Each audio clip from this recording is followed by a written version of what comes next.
Okay, we'll call the meeting to order. Welcome everybody here this morning. And hopefully everybody got here safe, but looking at the weather, I'm not sure about the getting home part. I know downstairs we have a couple of blankets, so if you want, you can curl up and spend the rest of the day with us.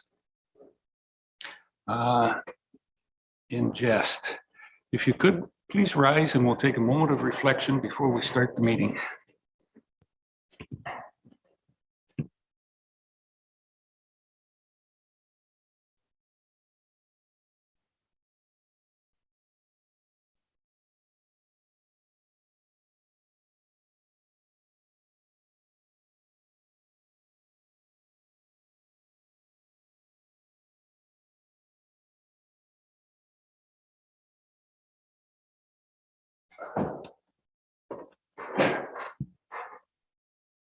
Declaration of pecuniary interest or general nature thereof.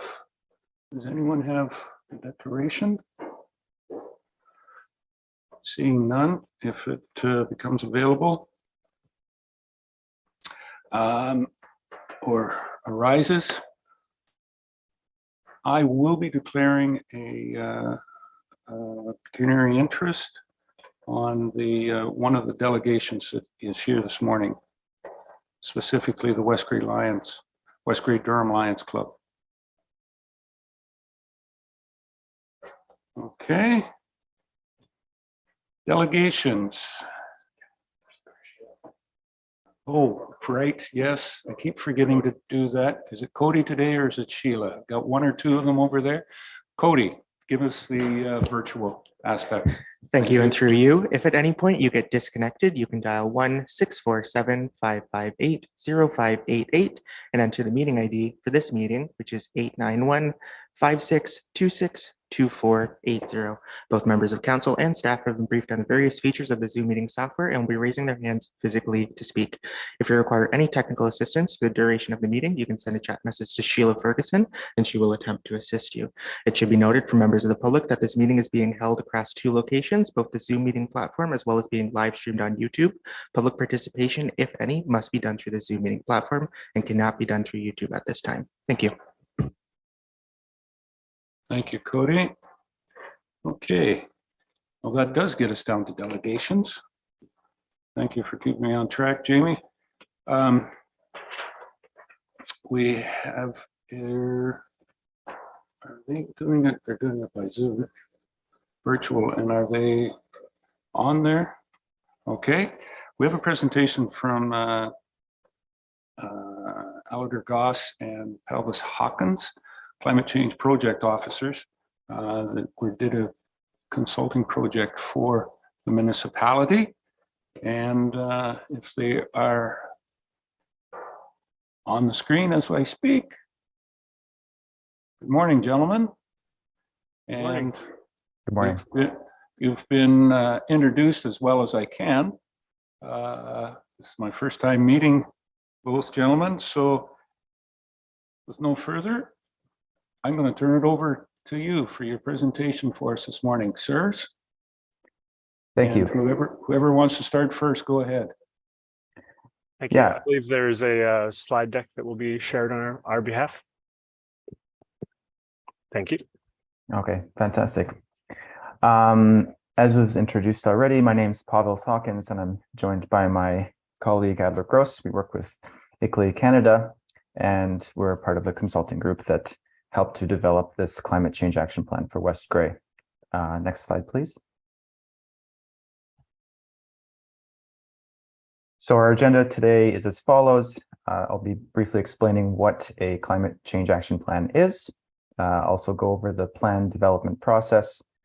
Then Adler will go over the corporate greenhouse gas emissions inventory for West Grey, followed by the emissions reductions target, the climate action strategy, in other words, the climate actions that will be used to meet that emissions reductions target, as well as the plan implementation. Next slide, please. So what is a CCAP or a climate change action plan? It's a long-term strategy to realize a sustainable, low emissions and energy efficient future. For West Grey, it will detail how the municipality currently uses its energy, as well as forecasts how energy will be used into the future. And again, it will specify the specific climate actions that will be used to reduce the emissions across the sectors within the municipality. Next slide, please. Now, the plan development process, it's been just over a year now. The first phase involved getting some kickoff meetings started, establishing working groups and communications plan. That led to the phase where we were collecting data and reviewing it and refining it in order to create a business as usual scenario. As well, existing planning initiatives, opportunities, and constraints were identified, and then these were presented to council. This was followed by the development of goals and targets, the conducting of a public survey, and the development and quantification of strategy. Phase 4, which took us into the end of 2022, is where we developed a finalized list of recommended climate actions, as well as the development of an implementation and monitoring plan, which also comprised the first draft of the Climate Change Action Plan. And where we're at now is phase 5, final draft of the Climate Change Action Plan has been drafted, is being presented to council, and this plan includes the various funding opportunities for each respective climate action. Next slide, please. Now, a bit about stakeholder engagement. The former Climate Advisory Committee was responsible for crafting the vision statement, and it set the level of ambition for the plan and the emissions reduction target. Throughout this entire process, there were also regular updates about the plan development, and there were engagement opportunities that were shared with the public. This was through newsletters, media releases, website updates, and social media. And as I mentioned before, there was a resident survey that was conducted, and it was given out to gain feedback on the plan development. There were about 72, there were actually 72 respondents. So that's me, and you could do the next slide, and Adler will take it from here. Thank you, Pavlos. So I'm just going to provide a brief recap of the energy and emissions inventory. This is the foundation of any climate action plan, and will details the energy use and emissions across West Grey's municipal operations. So anything owned and operated by a municipality.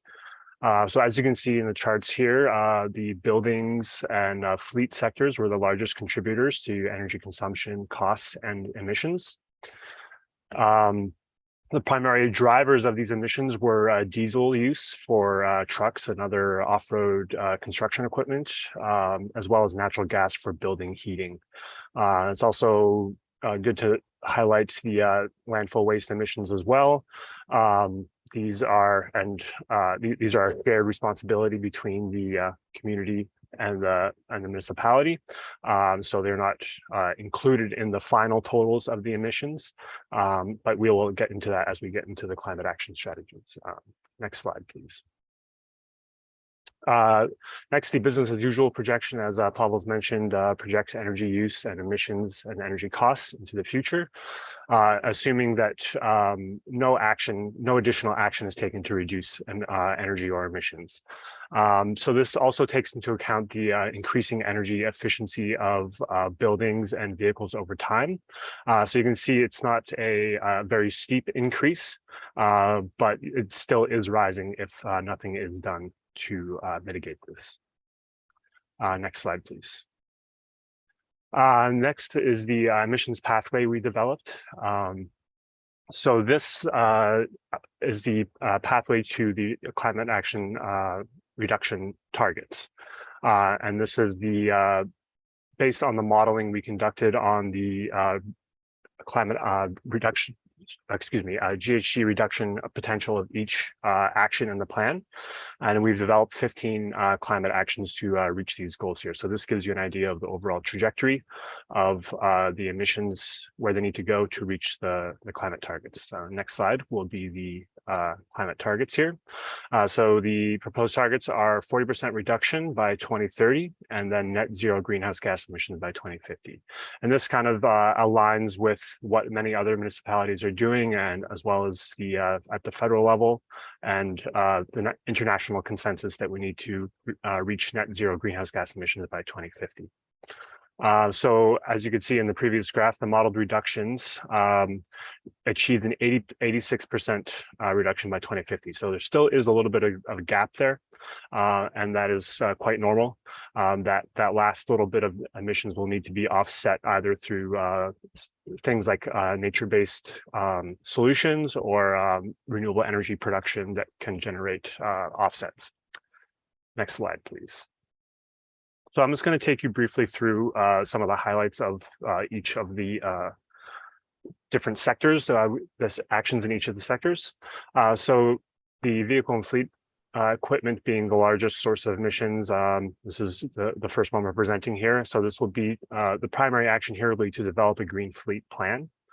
And that will be to phase in low carbon vehicles such as electric vehicles, hydrogen, or other forms of renewable gas into the fleet over time. And this is highly dependent on market availability of these technologies. So a key part of this plan is monitoring these developments over time and looking for these opportunities as they arise.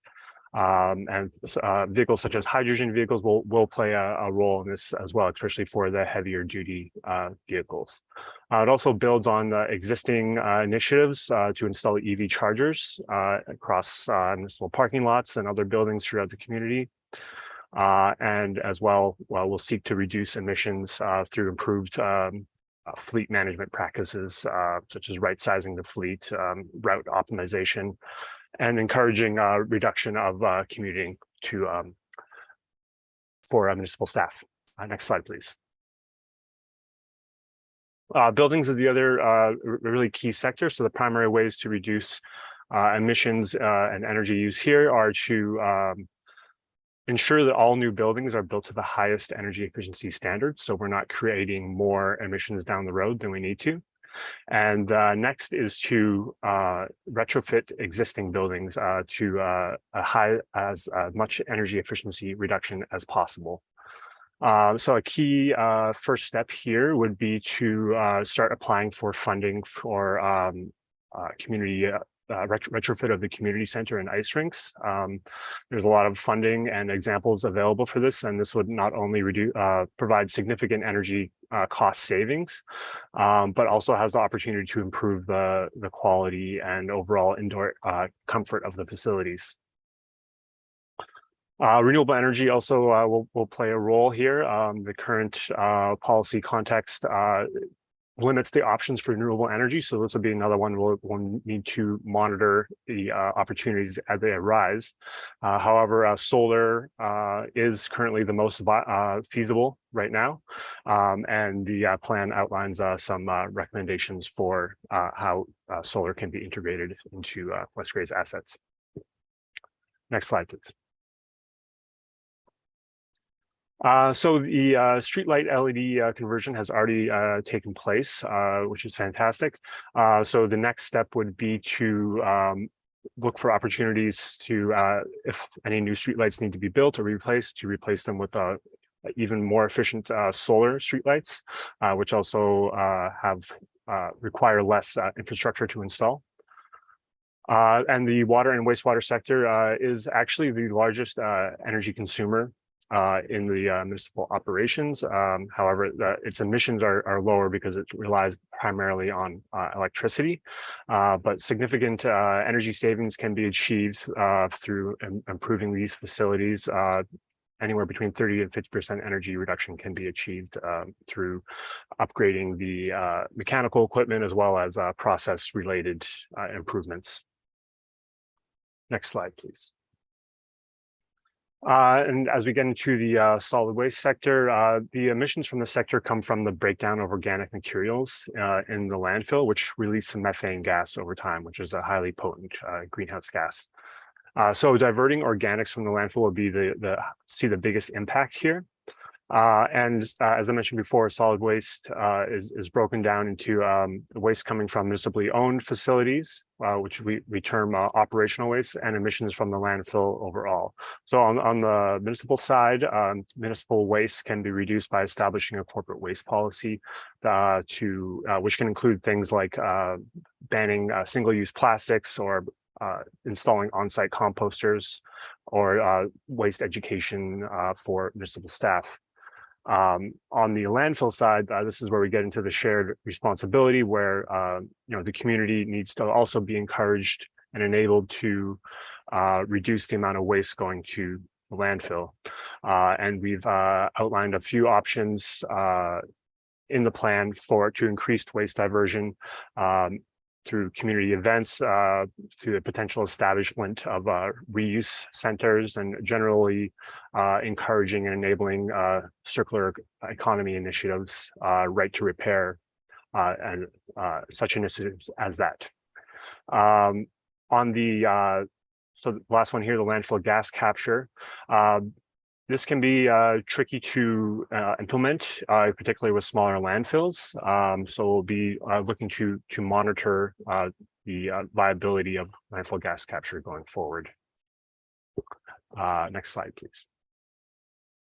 And last but not least, the municipal culture section of the plan outlines strategies to integrate climate change considerations across municipal decision making and asset management planning. Many municipalities are beginning to implement climate lenses, which ensure that climate change and greenhouse gas emissions are considered whenever a new policy or action is implemented at the municipal level. And this includes integrating climate impacts into and considering climate impacts into asset management planning as well. And the culture of conservation is referring to generally promoting education and ensuring everyone is aware of strategies that you can do in your day-to-day tasks and life to reduce energy, to reduce energy use and to generally lead a more sustainable lifestyle. Next slide, please. Sorry, this last little bit on the other slide was the alignment with the Grey County plan. So that was the community plan that was adopted last year. And so that will be an important part of this plan will be to collaborate with Grey County and on the implementation of that plan, which also includes many actions to reduce community waste as well. West Grey is not implementing this plan in isolation, and there's many neighboring municipalities as well as Grey County that are all working towards the same goal. So there'll be a lot of opportunities to partner and collaborate on these initiatives. See here just a brief graph of the climate reductions from all of the strategies we've outlined here. And I'll take it to the last slide here. And we've also implemented a detailed implementation plan for each strategy. You can see we've identified a potential lead, so someone who will be responsible for the implementation of this plan, potential partners, as well as time frame, relative costs, current funding opportunities, and monitoring metrics to be able to monitor your progress towards implementation over time. As I mentioned before, it'll require partnership with not only other municipalities, but many other community groups and professional services to implement this plan. And will also require some novel financing mechanisms. Next slide, please. Thank you very much for your time. It was great to be here, and please let me know if you have any questions. Well, thank you very much, gentlemen. Appreciate the update of where we're at and giving us a plan to move forward. I'm going to ask, is there any council members have any questions at this point in time?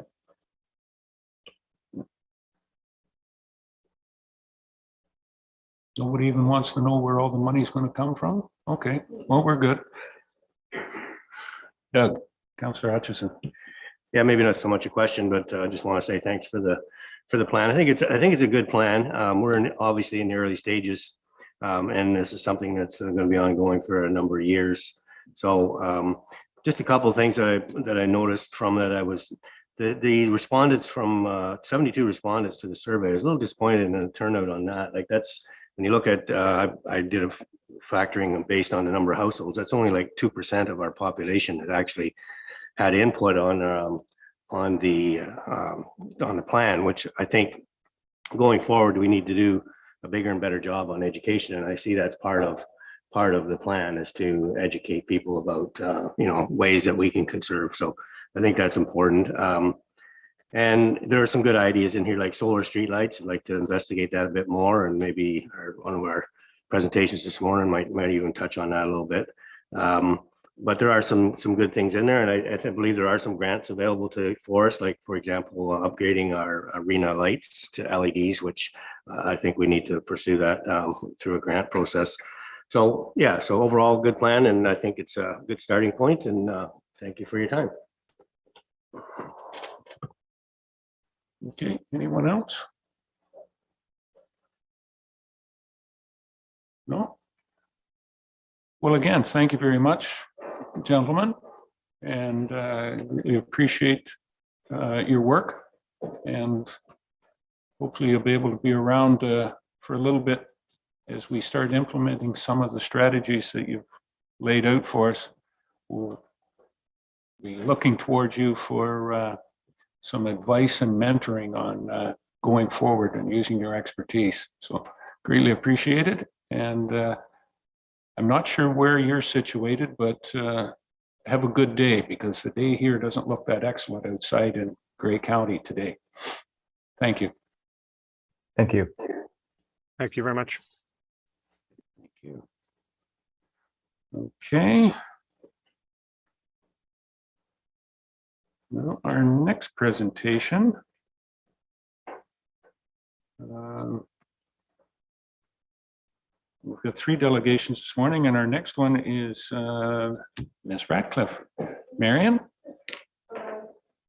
Yeah, if you'd like to, yeah, if you could use the microphone there.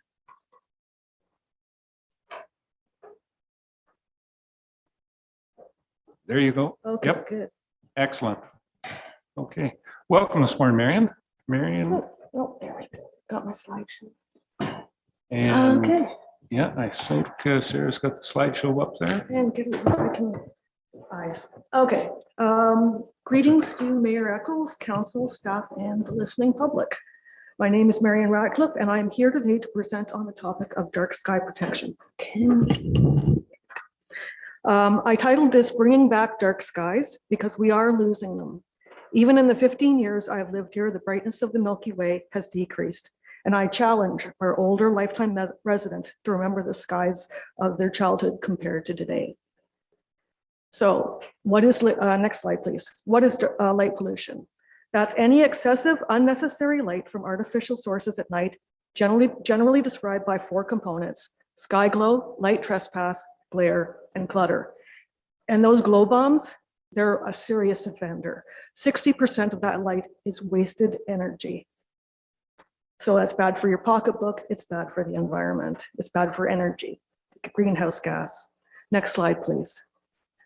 So sky glow, that's the dome of brightness or brightening of the sky over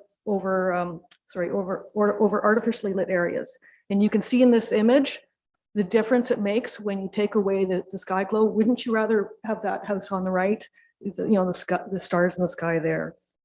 Next slide, please. Light trespass. That's light falling where and when it's neither wanted nor needed. This photo is an excellent example of a poorly lit home. The light from this home shines into the homes and properties of neighbors all around, and the motion sensor on the front porch is an example of a good idea gone wrong. It's too sensitive, coming on at the slightest movement, and aimed so that passing vehicles light it up. Next slide, please. Glare. Oh, sorry, next slide. Yep, there we go. Glare. That's excessive brightness directed to eye level. The light from the LED sign glares into the eyes of passersby, causing discomfort and night-adjusted vision, blinding the viewer to their surroundings and creating a dangerous situation. Actually, church management was approached and they now turn that light off at 9:30 at night. Next slide, please. Clutter, that's too many lights, bright and distracting, destroying one's ability to make sense of their surroundings and to see danger. Next slide, please. So why should we care? All life has for millions of years operated on a light-dark cycle determined by celestial objects. All life has circadian rhythms.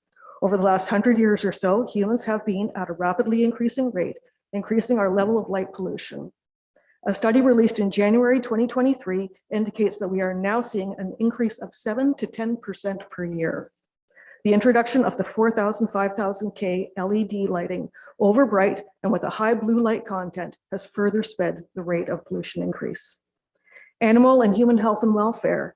For humans, there's a negative impact on sleep leading to health issues. There's increased stress levels. It's estimated that 80% of people in North America cannot see the Milky Way at night. A loss to curiosity, imagination, to improve ourselves as a species, and to improve our chances of survival. Our best future is expanding up, not into the green belt.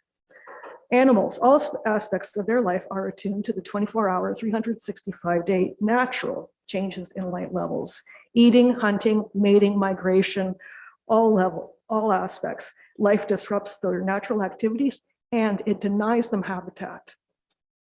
The environment, where there's a negative impact on animals and plants, the balance of nature is disturbed and species are going extinct. Light pollution is an additional strain on an ecosystem already in trouble, and wasted energy adds to carbon emissions. So what impact does access to dark skies have on local economies? West Grey, Starfest is held right here in West Grey. That's tourism. We have science, navigation, art. There's a negative impact on agriculture and gardening for food. The importance of nighttime pollinators is now coming into recognition. For example, moths are nocturnal apple tree pollinators. That's just been released, but not if they're being drawn to lights and dying. And costs, well, wasted energy is wasted money. And the next slide, you'll hear me, oh, sorry, next slide. And yeah, in the next slides, you're going to hear me reference the IDA. This slide just explains who they are. They are the real deal. Next slide, please. The IDA recommends shielding, sorry, that's the Independent Dark Sky, or sorry, the International Dark Sky Association. The IDA recommends shielding to prevent light from straying beyond the necessary area. Shielding should prevent any uplight, minimize glare, and keep the area lit to the minimum needed. The IDA requires an uplight value of 0 to qualify as dark sky approved. Color. A maximum IDA approved CCT is 3000 K. Unfortunately, these lights may still contain up to 30% blue light depending on the manufacturer. Blue light is present in most LED lights. It's a short wavelength of light that reflects more than the longer amber to red, thus increasing light pollution. To achieve innovative lighting, IDA recommends a reduction to a maximum of 7%. Reduce illuminance. This is light on the ground measured in lux. Unnecessarily bright light adds to the light pollution as light hitting the ground will reflect upwards into the sky. It wastes money, adds to carbon emissions. The full moon is very bright and it's less than 1 lux. It's actually about 0.3. Careful aiming. Prevent light from escaping out to natural areas, waterways, neighbors' properties, up into the eyes of passerby, up into trees, and of course, into the sky. Next slide, please. So what can we do? Individually, we can review our home and business lighting. As a municipality, look at the lighting on our buildings, recreation areas, and infrastructure. Are the lights shining off property? Can you see a glow dome overhead as you look back from a distance?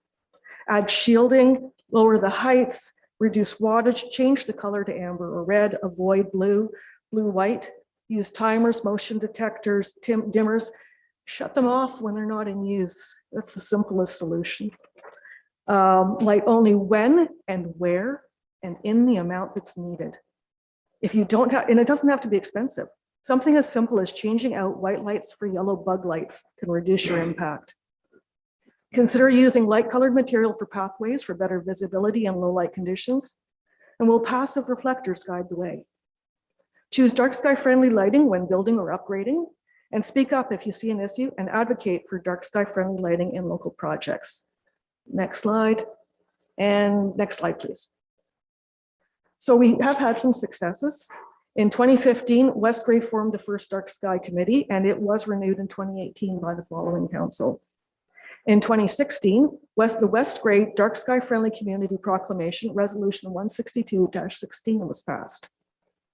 In 2019, the Sunvale project lighting plans were submitted, and thanks to support from West Grey staff and interest by the developers, the street lighting meets the minimal requirements for IDA approval, dark sky compliance, with a CCT of 3000 K and an uplight of 0. But there's still an opportunity for improvement. The lighting supplier does also supply a CCT of 2700, which would be better. And the backlighting could have been lower as well, but the presence of sidewalks dictates the needs for some backlight. Do we need sidewalks in low, slow traffic areas? In 2022, Grey County OPA number 11 included a dark sky protection policy. A letter writing campaign was organized to demand the inclusion, and the Director of Planning told Grey County Council that this topic received the most public input. So I'm not alone in my concerns. And in fact, the rapid rate of light pollution has been featured in the news recently. Next slide, please. Future. Where are we going now? The West Grey plan is open for amendment, and this is an opportunity to add our dark sky policy. And I will speak more to that during the public meeting process, part of that process. We need to review and update the Dark Sky Community Proclamation to reflect the increased awareness of the need to protect the nighttime environment. We need to review and update the West Grey engineering standards to address the need for safety with the minimum of light pollution possible. Aim not just for the bare meeting of IDA standards, but for innovative levels of light pollution reduction. As I mentioned, Sunvale's choice for lighting only meets the minimum requirements. We need to question all aspects of lighting. Why is the average amount of illumination 5 lux on the streets and 8 lux at intersections? The Illuminating Engineering Society, RP8, suggests we only need 4 or even 3 lux. Reminder, the full moon is less than 1 lux. This would decrease light pollution, energy costs, and greenhouse gas emissions. And we need to develop a dark sky bylaw to further support the requirement for dark sky lighting in West Grey, and it does need to be addressed in a sign bylaw as well. Next slide, please. The asks, always the asks. In 2020, the West Grey Dark Sky Committee went on hiatus due to COVID-19. And quite frankly, I'm not sure that the committee format works. I would ask council to let us look at an alternative model, such as working groups, to deal with specific projects. I've spoken to CAO Johnson about this, and she has indicated that staff are very interested in protecting our night skies, but do need the support of the community to provide time, passion, and expertise. And in the 2020 budget, the Dark Sky Committee was approved $1,000 for public education, but that was canceled due to COVID. This year, I would ask council to allow that decision to remain intact for the preparation of posters and handouts for display and handing out by staff or volunteers at local events in the West Grey booths. Public education will be an important part of understanding and compliance to a dark sky protection policy and the official plan. And CAO Johnson has indicated this might be done under healthy changes, but we'll leave that to her. Next slide, please. So, these are some resources for anyone that's interested. Next slide, please. Thank you for your time and attention and the speed that I went through this. Any questions? Your speed that went through it was certainly on time with the time that you were allotted. So That's what I was aiming for. So, thank you very much, Marion. Any questions for Marion at this point in time?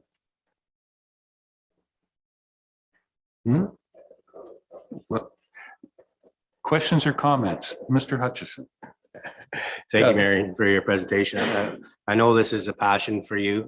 You've been at this for probably the 3 terms that I've been on council anyways, and I think we have made some progress. I agree.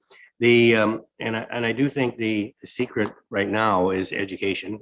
I think the information that you gave to us, that you put out there, is great. And I think there's a lot of people that don't know and don't understand the importance of light trespass and so on. So I think the more that we can do, or your group can do, to educate the public, I think will be a great start.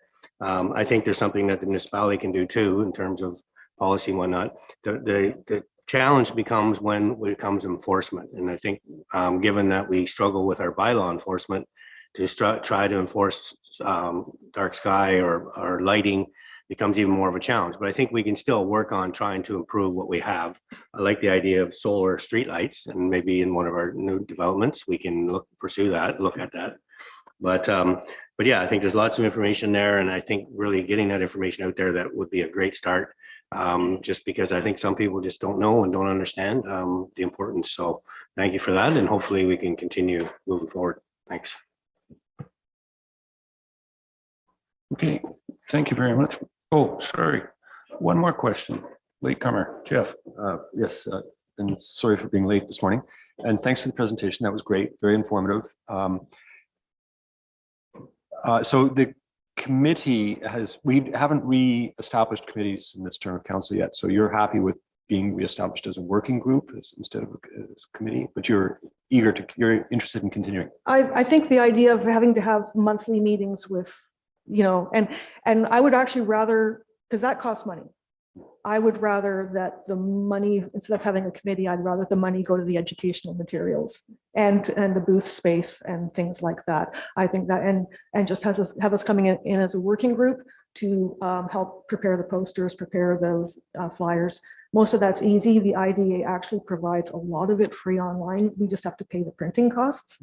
We just pick from there, so what they have.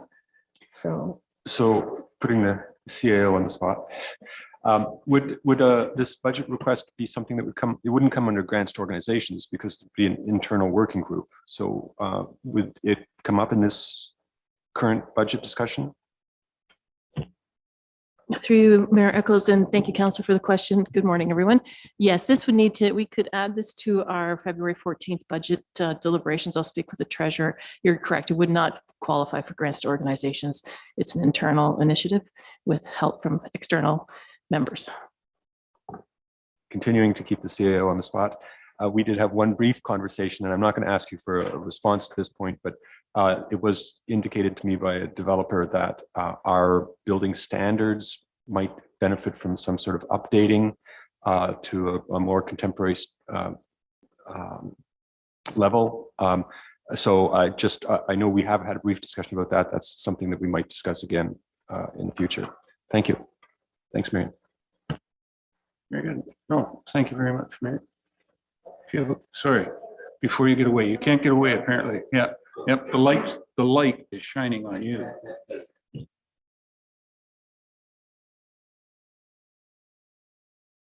Let's try that. Thank you, and good morning, everyone. And through you, Mayor Eccles, to well, I'm going to go to Madam CEO. I was just reading here, and I can't recall in 2020 we approved $1,000 was canceled. Was that canceled after it was in the budget, or just the printing, or is that money that was actually put into our reserves and the project didn't go forward? Thank you. Through Mr. Mayor, to the deputy, that money was not, it's not in our budget. It would be new funds that we'd need to allocate.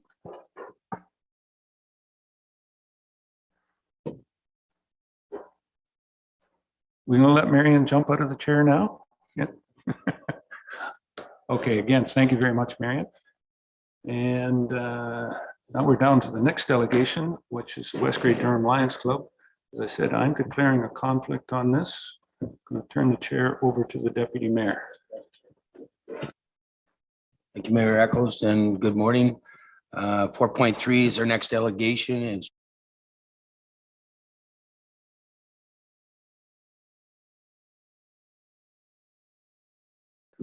podium there.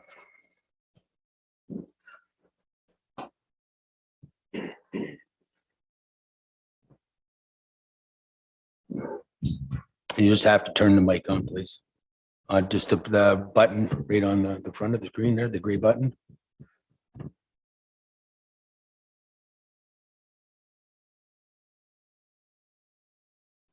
John now? You're live. All right, morning. On behalf of the West Grey Durham Lions Club, we would like to propose an off-leash dog park in the town of Durham on town property, of course, on Sadler Street West, on the south side, just west of Delcor Security and east of the community center along the old railway tracks. There are community gardens in that lot now, but they could be easily moved to cross the road or up by the arena. The reason we have chosen this spot, it is easily accessible for walking to or driving with lots of parking. The reason for the dog park is so the dogs could get some exercise and be able to have a safe environment to play in. We also believe it would help cut down on dog waste in our parks, schoolyards, soccer fields, ball diamonds, and streets. The dog parks should have a good supply of doggy bags and have a garbage container. There would be a strict set of rules. The park would be approximately 200 feet by 85 feet. It would be divided 85 feet by 50 feet for the smaller dogs and 85 feet by 150 feet for the larger dogs. We have had a lot of interest and good comments about this from the residents of Durham and surrounding area. Short and sweet. Thank you very much. And maybe just, yeah, your mic is, thank you. Thank you very much for your delegation there. Is there any comments or questions from council? And I'll start down this way. Councillor Hutchison, go ahead, please. Yeah, thank you, gentlemen, for your presentation. I do believe that there is a need for a dog park. My concern is I'm just not sure if this is the location. I know we've had some an email about it regarding not wanting to move the community gardens because they do get used there and they are sort of handy. But my other concern would be a dog park being close to residential.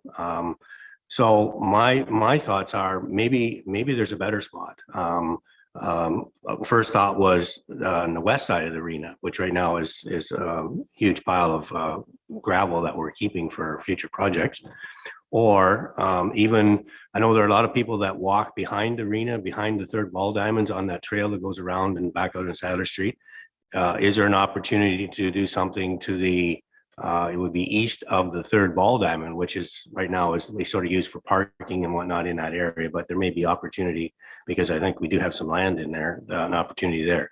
And that's only a couple ideas, but I do think there's, I like the idea. I think there is a need for it, but I'm just not sure if that's the best location. So just throw that out there. Thanks. Do you have a respond to that or? Yeah, we do have a couple of spots in mind, but yes, that's like we're flexible, but we do really believe we do need a dog park somewhere. The location of the dog park, you cited residential. Hanover's got one that's just on the edge of the subdivision.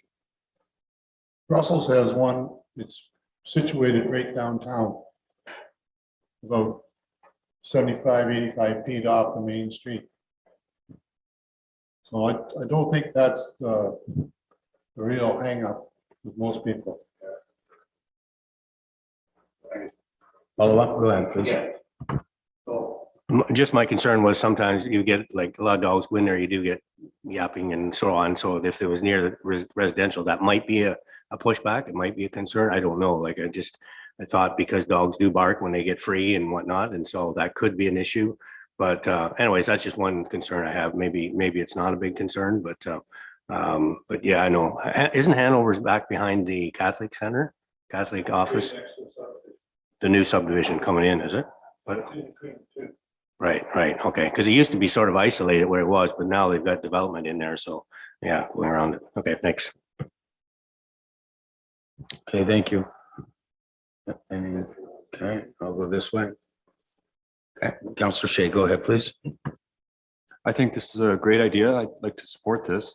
I just wonder what, I'm not sure about the location. I'm sort of a supporter of the community gardens. But I think you mentioned moving the community gardens across the street. I think we own property in there.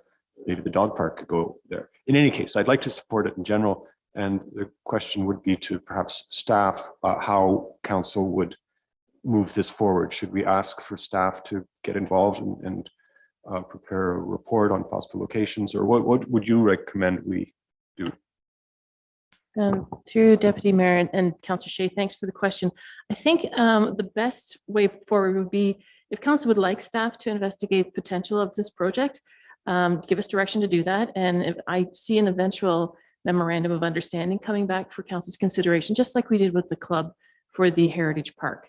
Because I understand the club's interested in building and, we would end up owning or inheriting this park. So having some sort of agreement which staff can work out together with members of the Lions Club would be the best way to move this ahead. Would that sort of direction require a motion? Could I make a motion to that effect? And I'm sure that staff would just naturally consider ongoing maintenance and perhaps even enforcement of the rules as something for us to take into consideration in this project.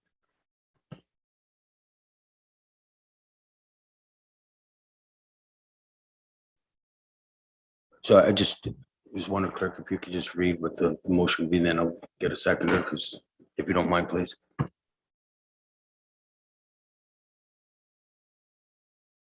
Through Deputy Mayor to members of council, and Councillor Shea, correct me if I'm wrong, I was typing at the time, so I don't know that I caught everything, but what I have captured is that in consideration of the delegation from Jim Aitken and Ed McGowan respecting an off-leash dog park, council directs staff to investigate options for an off-leash dog park in the town of Durham. Okay, thank you. And we'll be looking for a seconder for this motion, please. And I have Councillor Noon. Any comments or other questions from council? Councillor Townsend, go ahead, please. Thank you. And it just, again, great idea. We'll have to look at location and everything like that. But it's another thing that the ongoing upkeep will fall to the taxpayers of West Grey to maintain. And we've had a lot of great organizations and groups come forward with gardens and all this other stuff that end up becoming a tax burden for the ratepayers of West Grey. And it's just another thing that we have to look to address. But as I say, I think it's a great idea. A lot of communities are jumping on board and doing these things, and it's great. And it's great that the Lions wanted it to spearhead something like this. But again, it's another thing that as a municipality, budget wise, we have to look at what it's going to cost us down the road. That's all. Okay, thank you. And I've never used the word assume, but I think that would probably be something that would be in the staff's report anyways for the financial impact now and moving forward. I would assume that would be part of it.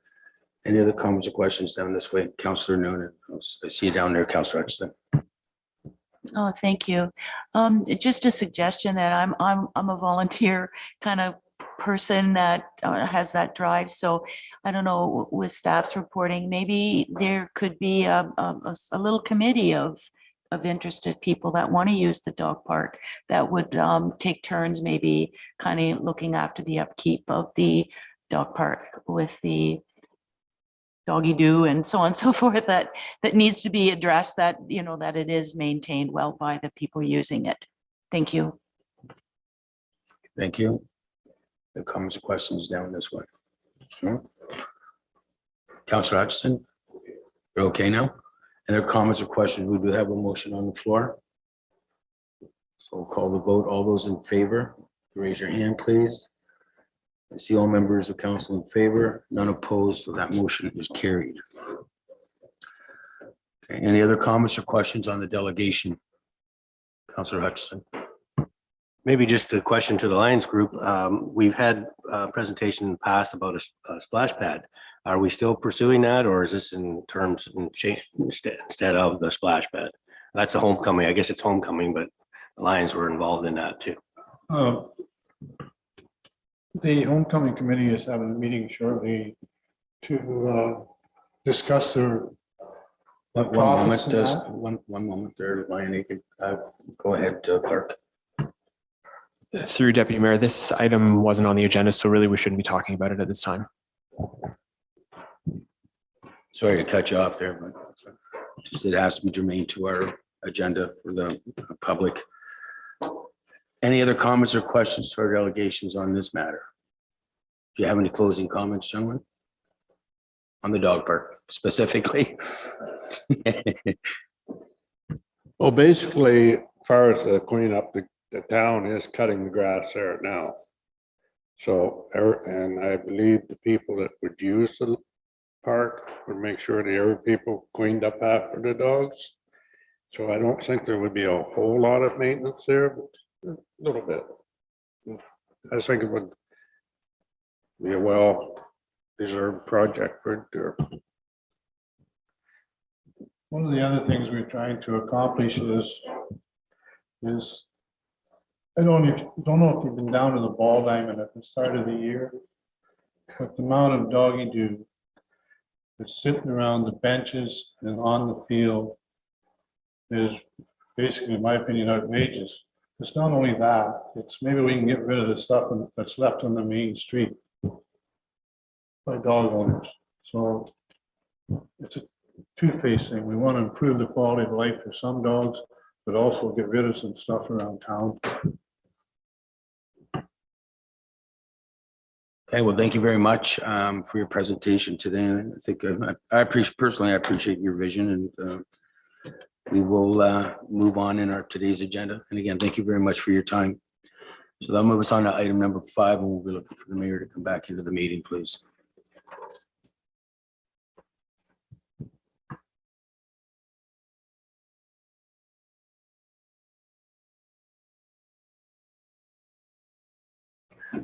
And for the record, I am transferring the chair back to Mayor Eccles on item number 5. Sure.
And do we have to go all through that once more? Okay. I have a motion moved by Deputy Mayor Hutchison, seconded by Councillor Townsend, that the Council of West Garry Council recess at 9:52 for the purpose of proceeding into a public meeting pursuant to Section 34 of the Planning Act to review the proposed amendment to the West Garry zoning bylaw number 37, 2006. My apologies for stepping away and forgetting how to use the microphone in an absence. Any questions on the motion? Call the question. All those in favor? Any opposed? That's carried. Okay. Yep. All right. So I will declare the public meeting open, asking if there's any declaration of pecuniary interest.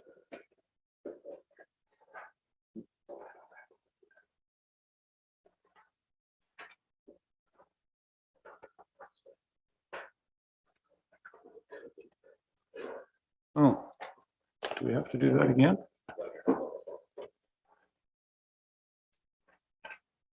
Do we need to go through the access to the virtual meeting process again? Deputy Mayor's wondering.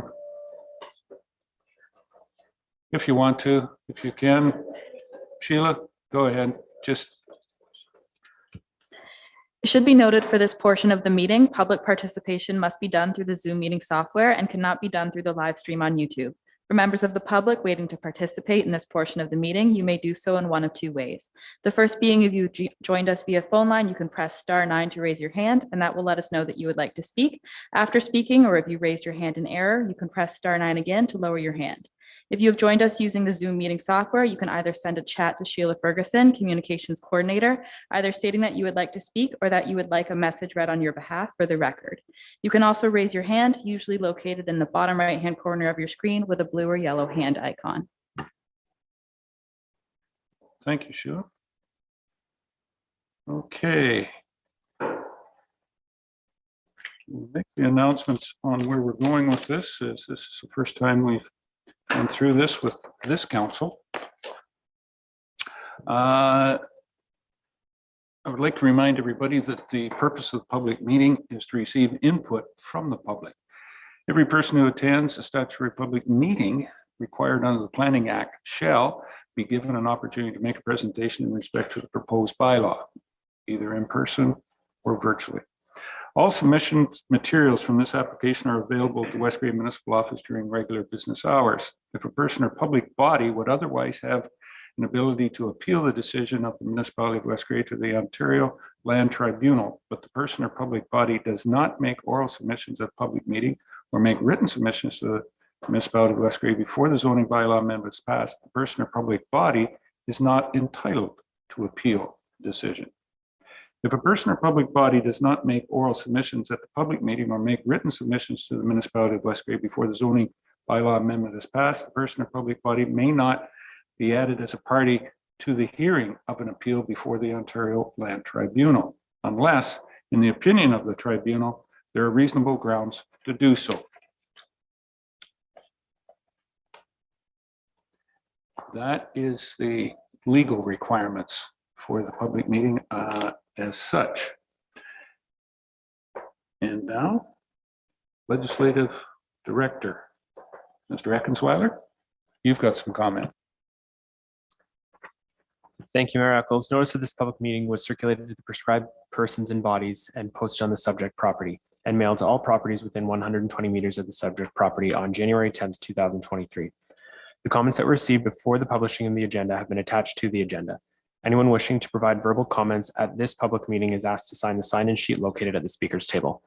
The personal information collected at this public meeting is collected under the authority of the Planning Act and the Municipal Act. The information collected will be used to complete the zoning bylaw amendment process and will form part of the public record. Questions about this collection should be addressed to me, the Director of Legislative Services Clerk. If you wish to be notified of the decision of the corporation, the municipality of Westgrade on the proposed zoning bylaw amendment, you must make a written request to the municipality of Westgrade, care of the Director of Legislative Services /Clerk. Thank you, Jamie. Our Manager of Planning and Development Services is online, and I believe she has some comments before we ask for comments from the public. Laura Lee, are you there? I am there. Thank you, Mr. Mayor. I did have a little glitch there. I believe it's the weather, so I apologize for that. Well, if you're going to take control of the weather, I would say it's not a job that you really should take control of. I'd love to. Go ahead, Riley, please. I'm sure I know some farmers that would like to, but anyway, moving on. So we'll start with the application at hand. Essentially, this project is very unique, and I will just start by describing the uniqueness of it versus the actual technicalities to give council an understanding of where the application has come at hand. The applicant has been operating a natural stone countertop business out of the facility of his place of residence and has been doing so for a number of years and evidently did not have zoning approval to do so. This application is brought forward by the need for this business to expand. Its property is zoned entirely 8.2 with absolutely zero SVCA regulation on the property. The issue with the business, as I'm sure you've read your comments in the applicant's response from commenting agencies is related to the fact that the county has uncomfortable ability to make this an on-farm diversified use based on the size of the property. As you've seen within my planning report, I have found some rationale that I do believe applies in this case, building or contractor's yard. Although at the same extent, I do understand that this is a little bit more excessive with a new building of being 557 square meters. So it's at the will of council to determine the policy review that I provided to you, but it would be to change the zone symbol from A2 to multi-use industrial MU3 zone with exception. And I've described that in the report. I won't belabor the time of council at this point in time to go through it, but I would be happy to answer any questions that you may have related to that. Thank you. Thank you very much. Any questions for Laura Lee? Councillor Hutchison, Doug. Just one comment that was made in the county's report. I know your report seems to be pointing in direction of being acceptable. The one in the county says that there's a potential for an amendment to the county's official plan. Their official report originally said that they were wanting to deny this, but then they went on to say that maybe we could make an amendment. But I think in your report, Laura, I don't believe that you suggest that we have to do that. So can you explain that? I certainly can, and thank you. Through you, Mr. Mayor. My report is that this has been an ongoing business that has had zero bylaw complaints with respect to the business. It's very close to a county road. I do understand the position of the county from a pure policy perspective that they feel that this should be dealt with through an official plan amendment. I'm comfortable defending my position in the sense that I do believe this is an extension of what's been continuing to be going on the property. At least there's a building, sound attenuation can be accommodated within that building. I don't believe an official plan amendment is necessarily the way that we need to go from a practical perspective. From a policy perspective, I completely understand where the county is coming from. Just out of your pure knowledge sake as a council, just understand the same zoning exists across the road. And they're doing something very different. However, I don't believe in what I've read in my files that was actually acquired through an official plan amendment as well, based on the knowledge that we have since amalgamation in 2000. So I believe this can be attenuated through site plan approval.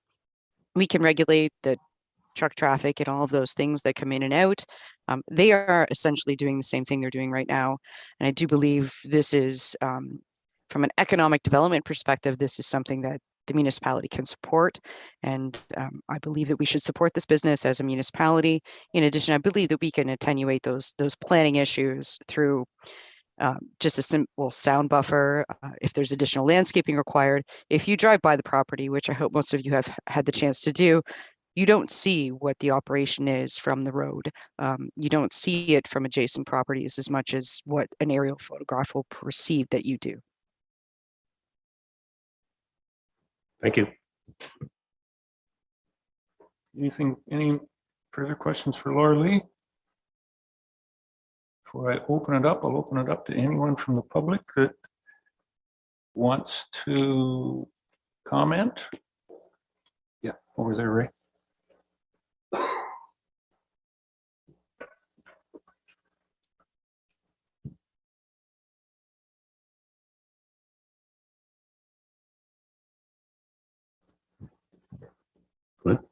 I appreciate everybody's time today in taking a look at this for us. Yeah, basically what I'm wanting to do is not about expanding. It's expanding, but it's not about expanding production. It's actually just trying to make it easier for the people that work for me on the job, more elbow room. And a lot of it is also about making it more efficient. I do believe that the new building would be actually more sound shrouded than what I currently have. I have talked to all of my neighbors within the 120-meter radius, and even my most adjacent neighbor says they don't hear me operating at all. But I do want to improve that for everybody that we're trying to do. And it's just, I would really we're trying to stay where we are. I don't want to move my business anywhere else. What I'm trying to do, there isn't any suitable buildings anywhere really near us. So I feel if I can't go ahead with this, I'd have to look at alternatives, but maybe possibly not being in where I am. And I don't want to do that. I'm born and raised in this area. This was my grandparents' farm, and I'm just trying to continue on working where we are. Thank you. Thank you, Ray. Anyone online, Sheila, that have no one? Okay. No one else? All right. Essentially from here, do we have? That's only, yep. If there's no other comments or no other questions from council or comments at this point in time? Further or last? Yeah, just last. Okay, thanks, Doug. Just to note that, and maybe our applicant knows this, that this item will be on our agenda in the shortcoming, that we have a bylaw on there to move forward on that. So I just wanted to make sure that people knew that it's upcoming and that we'll move further ahead on that later on. Afternoon, Joyce. Thank you, and through you. I think it's a great established business. I guess it's just a matter of a housekeeping issue that was being addressed at this time. So we want to make West Grey a great place to work, live, and play. So keeping a good, prosperous industry like this and well-known, it gives actually another good statement for West Grey with the production that's being done at this location. And I support it. Thank you. All right, no other comments? And yes, as Councillor Hutchison said, it is going to be addressed. Motion will address that later in the meeting. No other comments? I'll declare the public meeting closed. Very good. Okay. Now, do I have to go back to opening council, or what does the Director of Legislative Services tell me? Through you, Mayor. So basically, now that the public meeting has ended, we're back into the regular open session of the regular council meeting. So we would continue with item 6 on the agenda. That is very good. Okay. Thank you, everybody, for attending the public meeting. And comment period. In accordance with the West Grey procedural bylaw, comments may be made to council with respect to 2 minutes from anyone. Anyone in the audience? And Sheila, do we have anyone online that wants to make a comment? Okay, very good. And that means unfinished business. I'm not aware of any, and the clerk certainly wasn't. Adoption of the minutes. We have 4 sets of minutes. And I guess we'll do these individually. The first one is the minutes of the special council meeting held January the 17th regarding budget. Do I have a mover and a seconder to accept those? Before we do, Mr. Clerk. Through you, Mayor, to members of council, it was pointed out that there was a clerical error contained within those minutes, and some wording was flipped around. So specifically respecting the transfer of funds from the Mulock Road project to the concession to EGR projects. So staff will correct that and then have those minutes printed. So my recommendation would be that these minutes be approved as amended for that correction. Okay. Need a motion to move the special council meeting from the 17th as amended. Councillor Hutchison and Councillor Forrester. Any further questions or comments on those? All those in favor? That is carried. Minutes from the regular council meeting on January the 17th. The mover and a seconder for those. Moved by Deputy Mayor Hutchison, seconded by Councillor Townsend. Any further comments, questions on the motion? Call the question. All those in favor? Any opposed? Carried. Now we get into the special council meeting of January the 18th, and that dealt with the policing presentation from the OPP and the West Grey. Need a mover for those. Moved by Councillor Noon, seconded by Councillor Townsend. Thank you, Doug. Any questions on that motion? Comments? Call the question. All those in favor? Any opposed? That's carried. Special council meeting of January the 19th was a presentation from the consultant and the motion to stay with the West Grey Police Services. Mover for those minutes, Deputy Mayor Hutchison. And the seconder, Councillor Forrester. Any comments on that? All those in favor? That is carried. Thank you. Committee and board reports. We have a number of them under number 9. Conservation Authority, Source Protection. It's been a little bit back there from March and July of last year. We finally received those. West Grey Police Services, 3 of those meetings, and the library from December the 14th. We can take a motion to receive those. We need a motion to receive that correspondence. Moved by Councillor Shea, seconded by Councillor Noon. Any questions or comments on those? Call the question. All those in favor? Any opposed? That is carried. Correspondence. We're down to 10.1. Correspondence. We received a correspondence message from Brockton on the airport on the revised corporate bylaws and resolutions.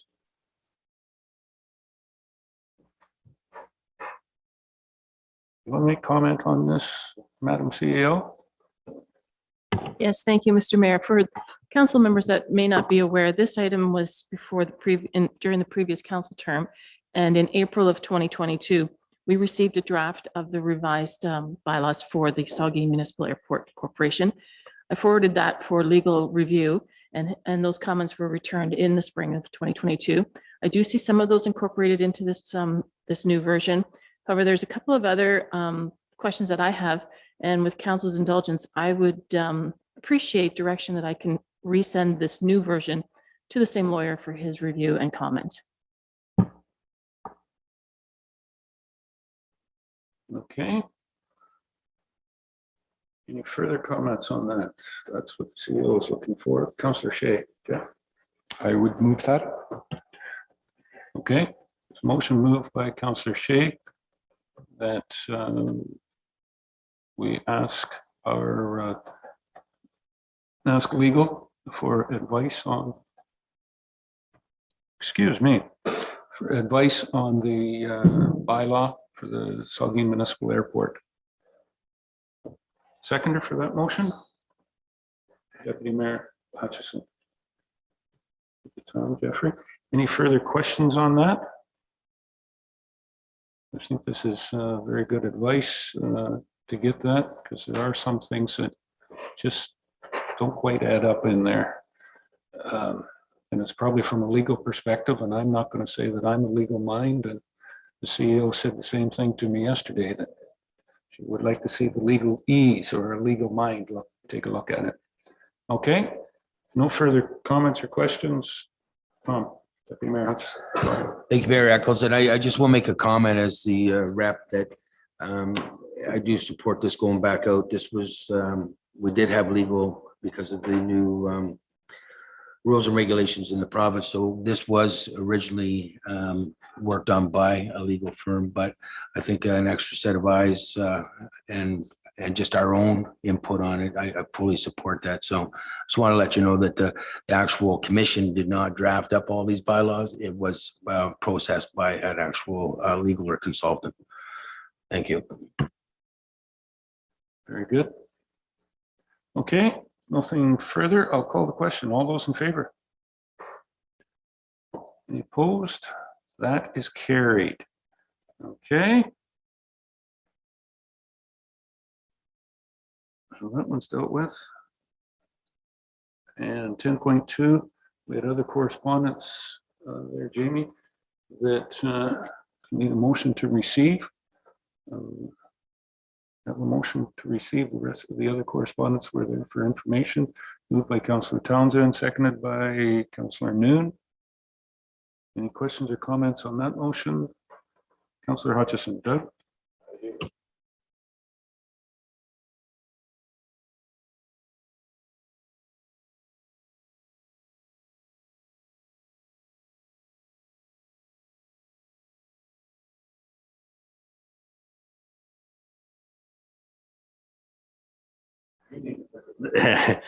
Telesat. So Telesat, I'm pleased to see that they're expanding their operation, and it's exciting some of the things that they're doing. If you've been following even the fact that they're getting more involved in the access to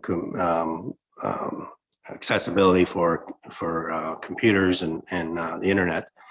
But I do think Telesat is one of our best kept secrets in West Grey. We don't hear a whole lot about them, but yet they are in there. Sometimes they get associated with, I believe it was our last MPP that made this statement that Allen Park, which is close to Hanover, but forgot to mention that Telesat is actually in West Grey. So I think he took a little pushback on that fact, but it is they are in West Grey, and they're doing some great stuff, and now they're promoting to put up some extra towers to improve their service to the general public. So I think that's great. I think any new incentives, it's a positive for us, and I hope they will continue to be corporate citizens and do more and more for our community. I know Bruce Power does a lot for the local community. I would hope that Telesat continues to get involved with community projects and so on. So that was one item I had in there. There was something else, but I just have to find my notes. I should put them in a different spot, I guess. All right.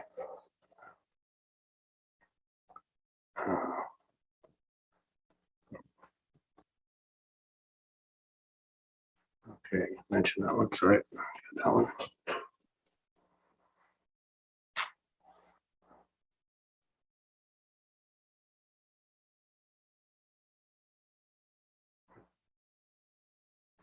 There's a lot. Go back here.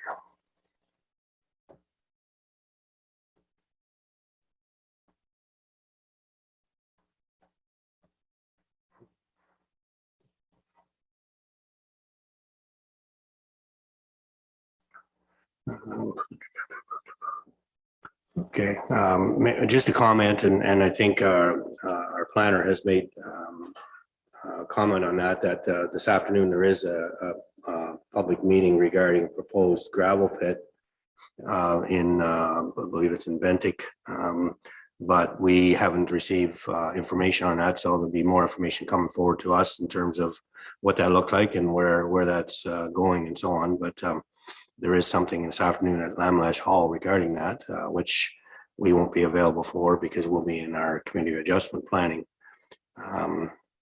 And I did have something under impact, which is item number 2. And the thing with impact, they're eventually, as you may know, if you've been reading some of their information or were at the conference, they had some booths there. Eventually, they're going to update their assessments. Right now, we're working off 2016 numbers. And so there will be some assessments. One of the things I found interesting, though, was impact is just because they do a reassessment of your value of your home, it doesn't necessarily mean that your taxes are going to go up based just on that assessment. It's based on the assessment of the homes in the area, sort of thing. So I thought that was interesting. I didn't really quite understand that, because I thought if they do an assessment and your home value goes up 100,000 or 200,000, then right away that's going to trigger a tax increase, but not necessarily so. So I'm sure that they'll make that a little more clear as time going forward, but we do need to get some updates on our assessment, and that will be coming, I guess, as soon as the government decides they want to do it, because it's sort of based on the government rather than impact. So that's coming, I guess, in the future. I think that's it. There was a lot of correspondence there. Sorry, take so long. Okay, thank you. Councillor Noon. Joyce? Thank you, Mayor Eccles. I too like the what Telesat is bringing forward into West Gray with the tracking of the low antenna. Let me see. Being the first landing station in here in West Gray, in Ontario and throughout the whole world. So like getting that recognition from them for us is I think very commendable, and look forward to seeing how that fares out with the community. Thank you. Thank you, Joyce. All right. No other comments on the correspondence? Call the question. All those in favor of receiving? Any opposed? That's carried. All right. That's it for correspondence. Staff reports. I believe our staff reports are starting with the planner and development. Laura Lee, are you still with us? Or back with us? I'm still here, Mr. Mayor. Or are you out looking at the weather again? No, I'm still here, Mr. Mayor. Okay, very good. Thank you, Laura Lee. You have a couple of reports here. Yes, at your discretion. Yep, go ahead. Okay. With the, I believe the first one is the Hunter report. Ray Hunter on the bylaw. Comments? Okay, thank you. Through you, Mr. Mayor. So this report is in respect to the public meeting that was held previously today on February 7th. And this report essentially outlines the rationale with respect to the recommendation toward council for approval of a bylaw to be brought forward, which is hence before you at this time. The highlights of the application are that the request to change the zoning on the subject lands is to permit the use of the property for the fabrication of natural stone countertops within a new structure on the subject lands. The current zone does not permit the scale or type of the use proposed. The new zoning would specifically define the permitted use and limit the use through site plan control. And finally, the proposed structure would be approximately 557 square meters in size, which would be limited through the zoning amendment. Staff had conversations, as previously noted through the public meeting, with the County of Gray and the Saugeen Valley Conservation specifically. The Saugeen Valley Conservation Authority has no comments with respect to the application in concerns as a result of the fact that there are no regulated areas on the property. In addition, the County of Gray does have some concerns that is exceeding what would be defined as an additional agricultural use on the property. However, planning staff have defined within the analysis of this report that this application can be defined as acceptable. It's up to the merits of staff to define the application, which has been done through the PPS, through the zoning bylaw, and through the official plan of the County of Gray. In essence, this is the decision of council to approve or go with the comments of the County of Gray requesting an official plan amendment to proceed forward. At this point in time, I will defer to any questions that you may have. Thank you. Through you, Mr. Mayor. Any questions for Laura Lee on this application? I guess just one from the chair, if I could, Laura Lee. If it was identified that the Conservation Authority, there was no lands within their regulated area or under their influence, why did we even need to ask them? And through you, Mr. Mayor, thank you for the question. So there are lands within proximity to the subject lands that are under regulated authority, and the memorandum of understanding that has been executed by council has been proposed that is the standard regulation, that they will review lands not only within the regulation, but within proximity. Very good. Yes. Thank you for that. We'll maybe have to update that memorandum at some point in time, according to the province for sure. Okay. Any other questions on this one? Seeing none. We'll be coming up in the bylaw portion. Okay, Jamie. Through you, Mr. Mayor, the recommendation in the planner's report is that in consideration of staff report ZA 21-2022, Hunter Ray Council directs staff to bring forward a bylaw to rezone subject lands from A2 rural to M3 rural industrial. Mover, Deputy Mayor, Seconder, Councillor Townsend. Questions or comments, Mr. Hutchison? Councillor Hutchison. Doug. Comment. I'd just like to thank Mr. Hunter Ray for coming forward and getting this zoning straightened up, because obviously he does a great business, well used in the community. He's done a lot for the community. I think anything we can do to support businesses in West Grey is important, and I think this is a great move on his behalf, and wish him good luck with his new building, and thank you for coming forward. So, thank you.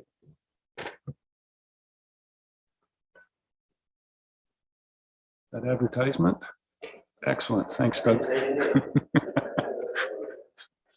Okay.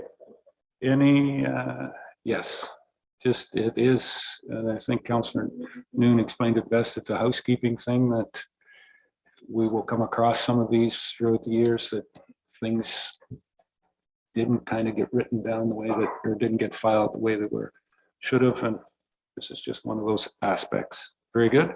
Motion has been moved and seconded. Call the vote. All those in favor? That is carried. The bylaw will then be coming up a little bit later on the agenda.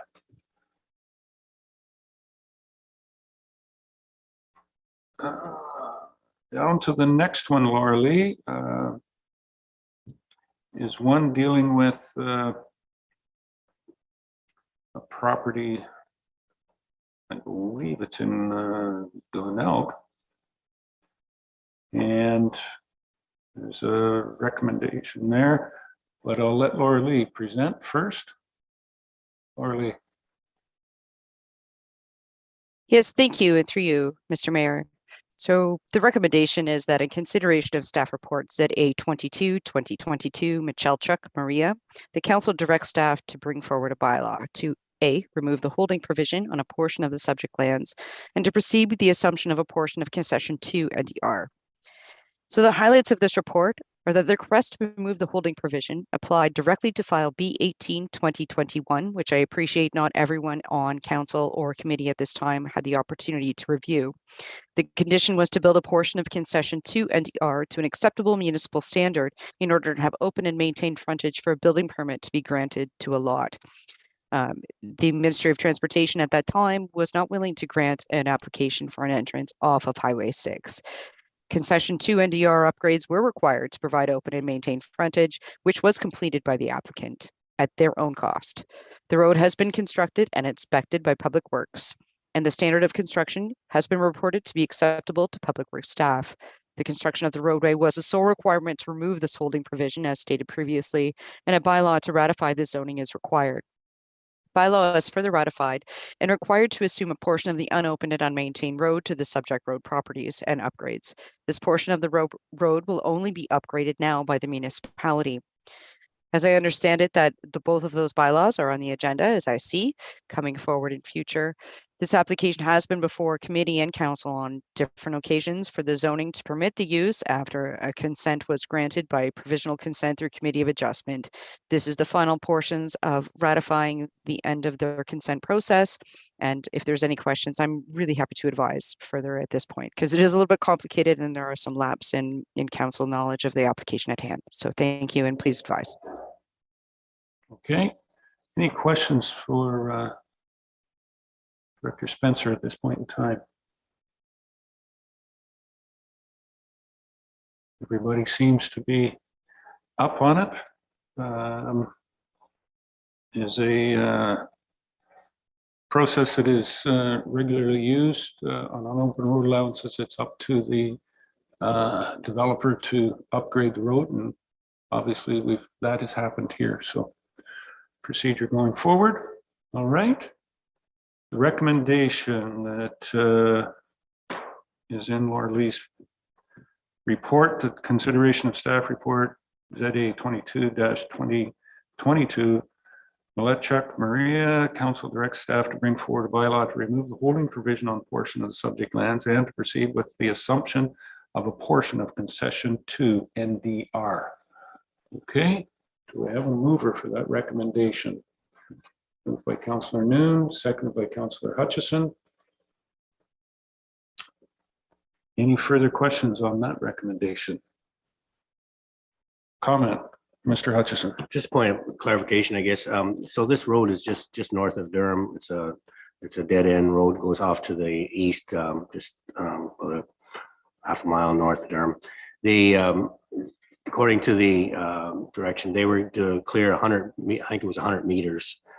So up there, you'll see that it allows them to access their property. It does become part of the snowmobile trail. I believe the snowmobiles come out there. So I think by extending the road too, it's going to help with our snow plow, because they do go up there, plow it, and they have to turn around and come back out. So I think it's going to help with the turnaround for our snow plow in that area. So I think it's a win-win for us, and hopefully the snowmobile use will continue. And they'll just have to maybe change it a little bit coming out there. So. Yeah, just information.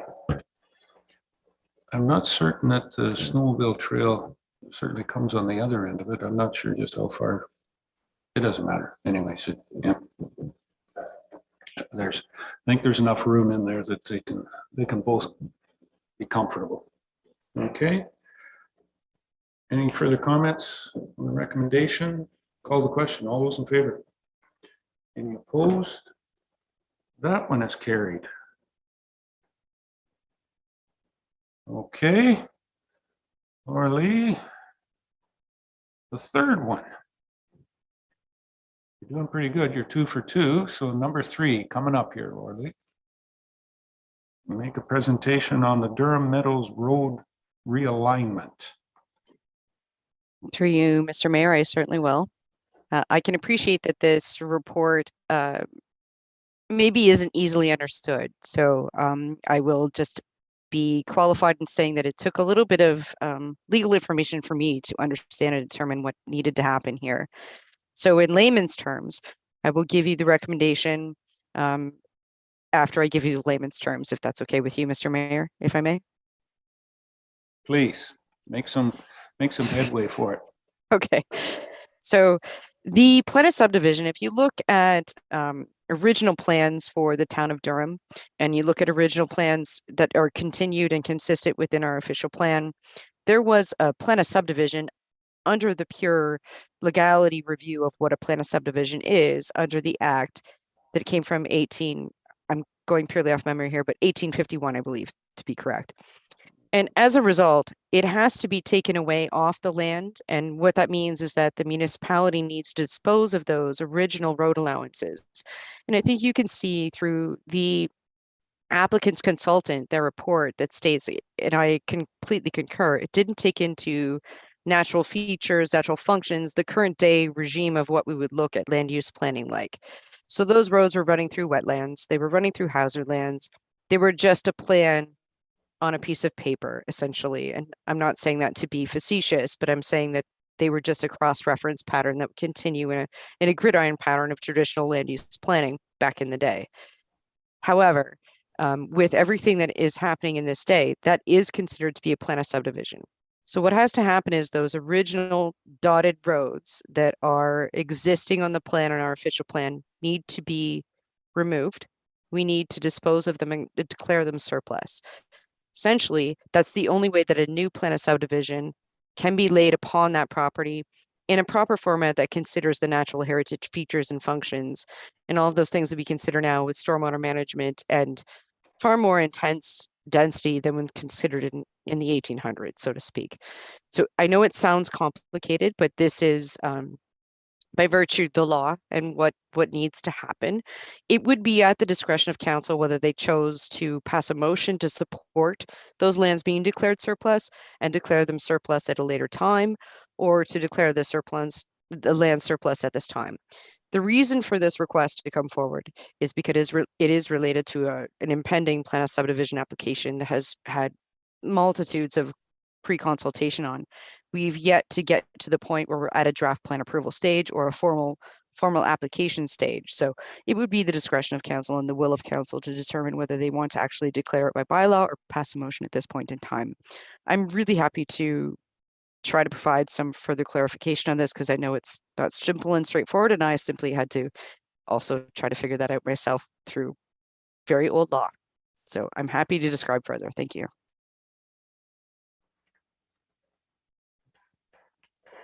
She has opened it up, so very good. Councillor Hutchison, Doug? Yeah, when I first looked at this, I found this a little confusing because some of the street names match up to what's presently we use, but then some of them didn't make any sense when you look at Park Street being in the mix. So obviously it was pre-amalgamation and pre-town of Durham almost, but going back to 1950. So my question is this property, do we own this property, or is this property one of the property that was sold recently, which is just east of the municipal office here? So if I may, through you, Mr. Mayor? Yeah.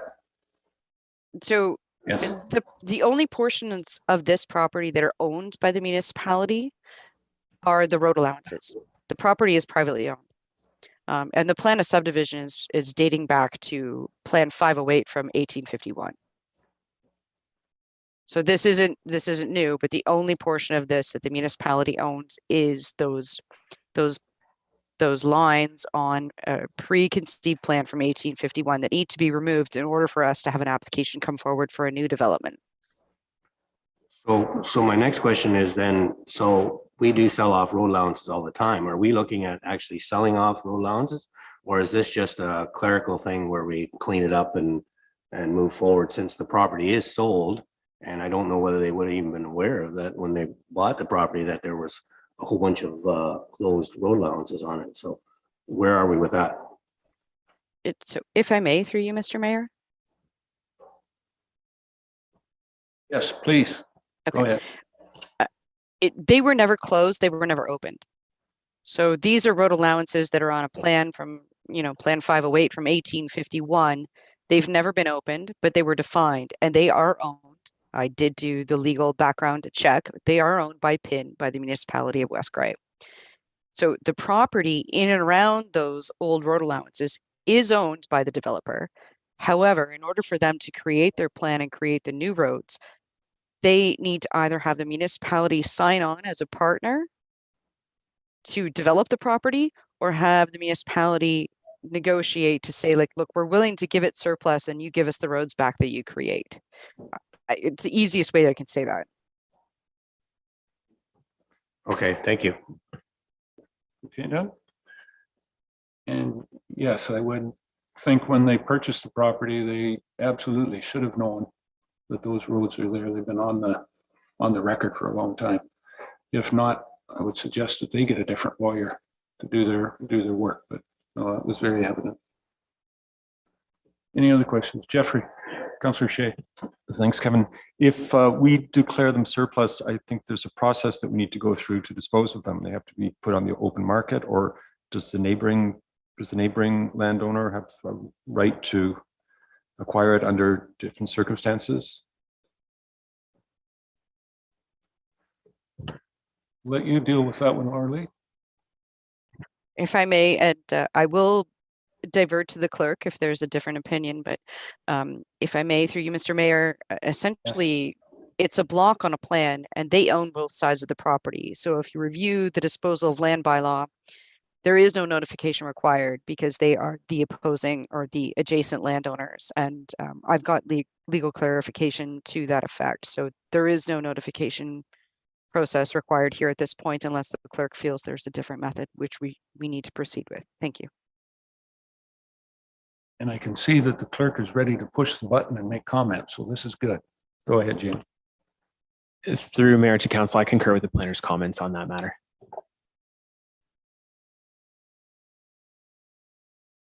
Okay. Councillor Noon, Joyce?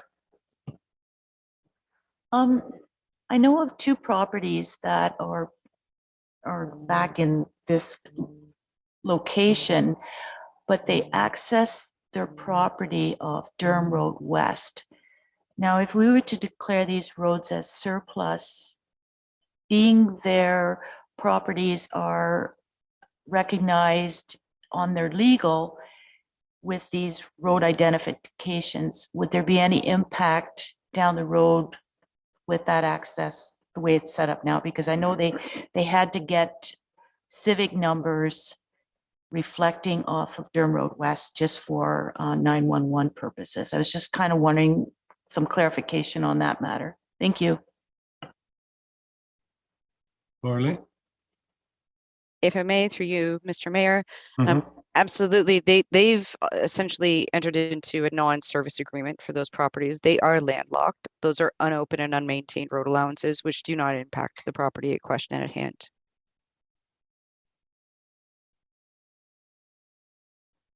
Okay. It's good with that. Any further questions, comments? Laurie or staff?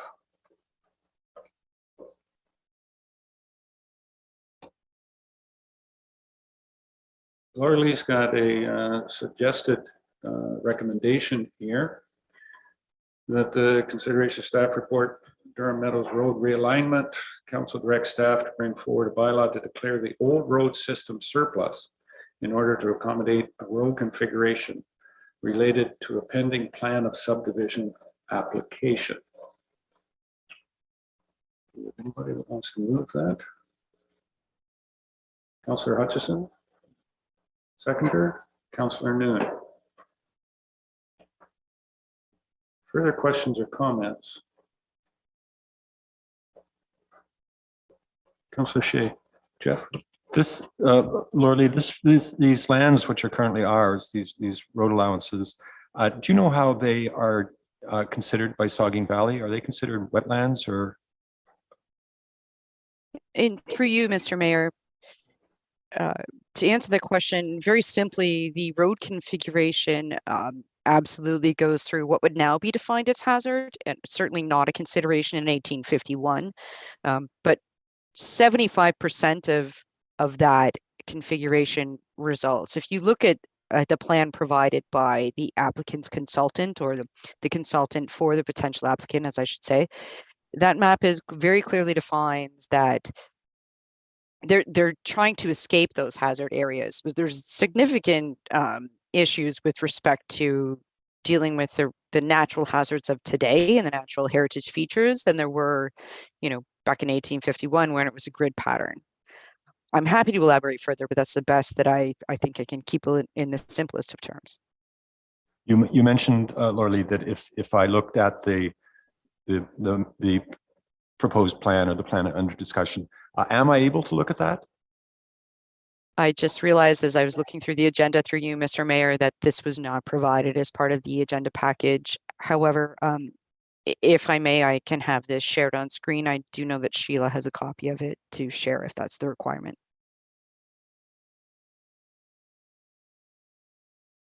I think it might help. There it is. Point right there. Okay, thank you, Sheila. If I may just, through you, Mr. Mayor, may I just describe what this is? Yes, please. Okay, thank you. So if you're looking at the map, you're looking at north being to your left, Durham Road is to your right. The green roads are the new roads proposed. The red hatched pattern is the original blocks that were laid on the plan. They don't make sense in order to accommodate what wouldn't have been considered an issue at the time with respect to stormwater management, whether it be a dry or wet stormwater pond. Density allocations based on this would have been conceived as single family dwelling units at the time.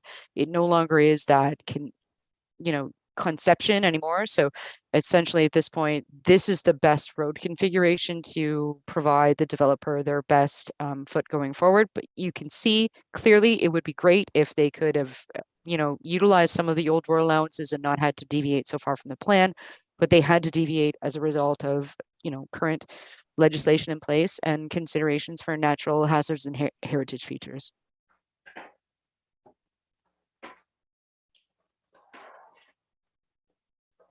Okay, Jeff, further. No? Okay, I think that helps out. Thank you. Thanks, Sheila, and thank you, Laura Lee.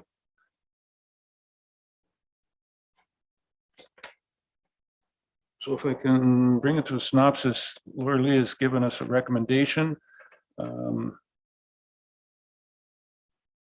that we can move forward with. The roads have been there since 1851 and nothing's been done with them since. So I think we're pretty safe to say that probably not anything is going to be done on the layout of where the roads were. So there is a developer that has laid out a plan that can use property for intensification. Anything further here? Move, Councillor Hutch. Doug? Well, I'd just like to say, I think anything we can do to advance construction or development in our municipality is a good thing. So I think we should try to work with the developer here. But I do believe too that this development is sort of on hold due to we have to look at our capacity for sewers and water before this one or any other development goes ahead. So I think we're in a bit of a holding pattern, but obviously it looks like they're probably a few years down the road before that's going to happen. But I would like to encourage more growth if we can get it. So thank you. Laura Lee, thank you. Thank you. And through you, Madam Mayor, or Mr. Mayor. My apologies, Mr. Mayor, my caveat to this is that we have not yet received a formal application for this proposal. In order for them to proceed, they need the consent of council to move forward. In essence, they need to understand and appreciate that council is willing to let go of those road allowances so they can actually legally place a new draft plan of subdivision on those lands. And absolutely those other factors that will come into play as part of an application coming forward. Hence is why my previous recommendation is you may want to make a motion to bring a bylaw forward at a previous date. Just not to necessarily do so at today, but to give them assurance that that is what council is looking forward to do. The allocation component, those plans will have to be reviewed. So essentially there's a lot more work to do here, but I do believe that the support of council is necessary at this point in time. Thank you, and my apologies for the misstep. That's fine. I guess, and part of it would be what is the formula for pricing these lands to the negotiation. We'll leave that to staff to go through that process as well too. It's, I don't want to give the misconception that it's a gift here. But we're willing to work with them, I think, is what this recommendation that is moved and seconded at this point. The only other factor is for the confusion, I believe there is another residential spot further west on Gray Road 4. It's called the Meadows as well too. And that was the first one that confused me, is the trailer park out here is called the Meadows as well. And I'll admit it, it took me a bit of time to get around what was going on here, but I've got it figured out now. Thank you. Further, Councillor Joyce. Thank you. With all this, if we move forward and it's proved to have these roads as surplus, and at some point, if the development ever moves forward and a new road system comes into play, a new road name perhaps, what's the impact then of all those people that do have property there with their legals? Would that at some point be updated on their properties? the legal component of it. Thank you. Laura Lee? Thank you. And through you, Mr. Mayor. So this portion of the property, as you can see on the plan that was shared previously, it's only a portion of the property. So in any event, regardless, if there was an opportunity here for where an address needs to be changed, that person would be notified and given a date of when that address would be legally changed. And that comes through the County of Grey. It does not come through West Grey. At this point, we're so far away from that process of consideration of even passing a bylaw to name road names. That usually happens after a plan of subdivision has actually been approved through the County of Grey. We're not even at an approval of draft plan conditions with this proposal at this point.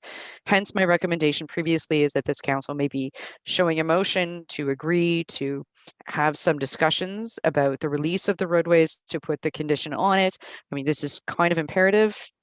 I shouldn't say kind of, it is imperative to the developer in order to understand that this is going to be able to happen.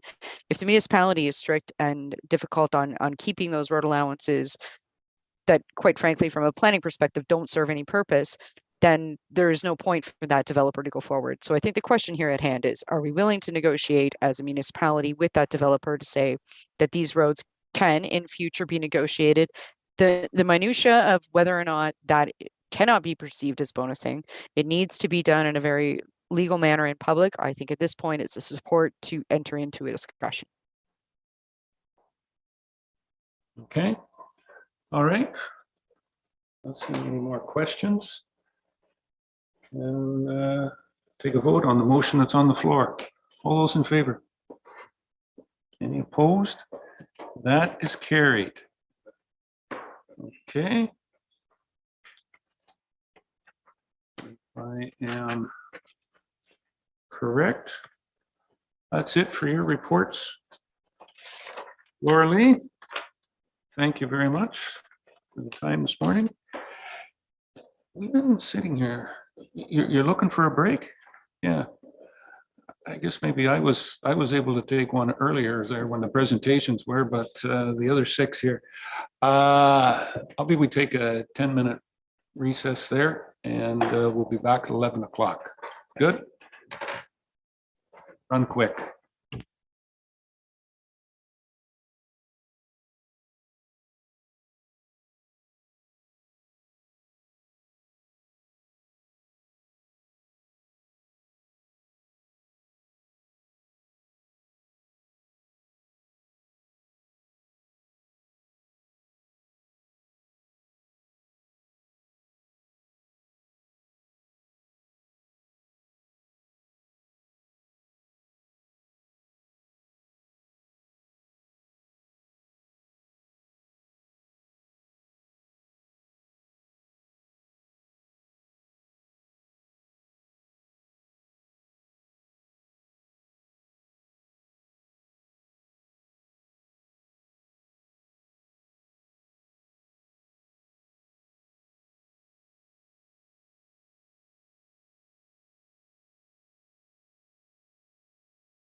If the mic's not on, it didn't happen. Okay, I'll call the meeting back to order. And questions? In accordance with the procedural bylaw, members may request clarification updates on any of the previous agenda items. Anybody have any questions? Seeing none? Good. Down to bylaws. And our first one, bylaw number 2023-09, confirming the proceedings of council. I have a mover and a seconder to receive that bylaw. Deputy Mayor Hutchison, Councillor Townsend. Any questions or comments on the confirming? All those in favor? Opposed? That's carried. Okay. Bylaw number 2023-010 is a bylaw to assume lands into the West Grey Road system. Do I have a mover and a seconder to accept that bylaw? Moved by Councillor Noon, seconder, Councillor Forrester. Thank you, Joyce. Scott. Any questions or comments on this bylaw? Call the question. All those in favor? Any opposed? That's carried.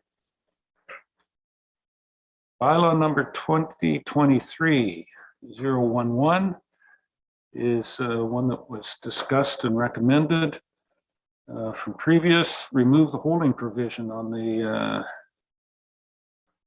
I know I'm going to make this wrong, Malachuk property in Glenelg.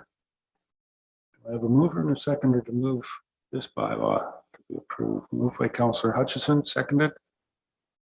Councillor Shea. Thank you. Any questions or comments on this one?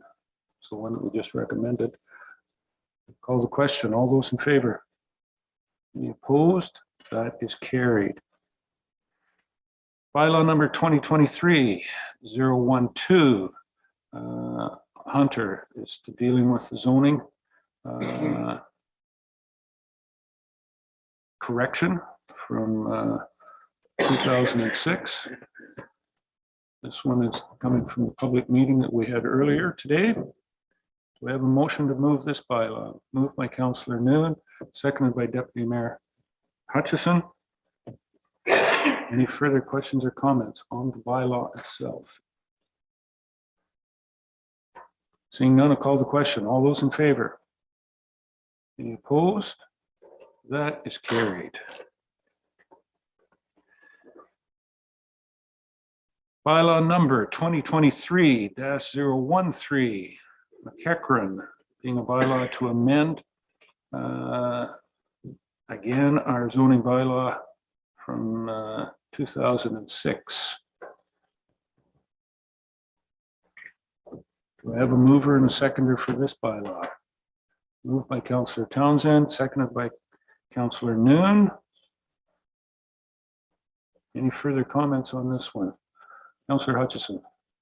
Yeah, I'm sort of curious on this one. This one's been before us before when they went through a building on this property. And I thought at that time that we gave the go ahead. So I'm curious why it's before us again. I must have missed something along the line here. Maybe there's some change in zoning that I didn't get. Is our planner available to speak to this?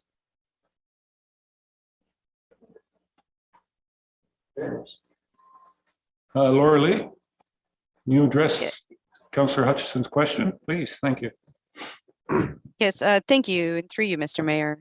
Originally, the application that was before Committee of Adjustment dating back to 2021 essentially was dealing with a minor variance to permit a larger accessory building than permitted. The second application that was before you in this regard was related to permitting the use that is requested for the property at this point in time. This is a bylaw that is ratifying that use. The public meeting was held, but a bylaw was not passed as there were some site plan conditions and fire separations from the building code that needed to be addressed. So we've dealt with the site plan components, but the fire separation components will still be dealt with through the building department and through their building permit process. Thank you. Further, Doug? Yeah, sorry, still on. Further to that, I believe when we had the discussion, wasn't there some suggestion that there was to be trailers or previous sheds to be removed from this property as part of the site plan conditions? Is that not correct? If I may, through you, Mr. Mayor. Yes. Yes, thank you, sir. Through you, Mr. Mayor. That is correct. The site plan approval process, as you will recall, has now been delegated to staff. So that's not something that's coming before council this time. It will be at the point the agreement is ratified. The point is the bylaw needs to be in place at this point in time, but the removal of those trailers is a requirement, not just through site plan approval, but also through property standards. Thank you. Okay, thank you. So they'll be looking into that. Thanks. Correct. Okay. Any other questions on this one? Call the question. All those in favor? Any opposed? That is carried. Bylaw number 2023-014 is a bylaw for garbage bag vendor distribution agreements. There's 2 new vendor that are being added to the list for garbage bags. Tags. Do I have a mover and a seconder? Moved by Councillor Townsend, seconded by Councillor Forrester. Any questions or comments on this bylaw? Call the question. All those in favor? Any opposed? That is carried. Okay. New business. Council members, Councillor Noon. New business? Thank you, Mayor Mayor Eccles.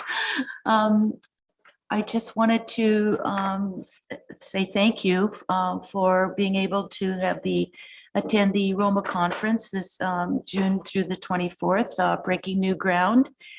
As a councillor, I was fortunate to attend with my colleagues from West Grey, a delegation with the Ministry of Infrastructure, Parliamentary Assistant Amarja Sandhu. Mayor Eccles did an excellent presentation requesting the ministry to take the lead in developing an infrastructure maintenance grant program.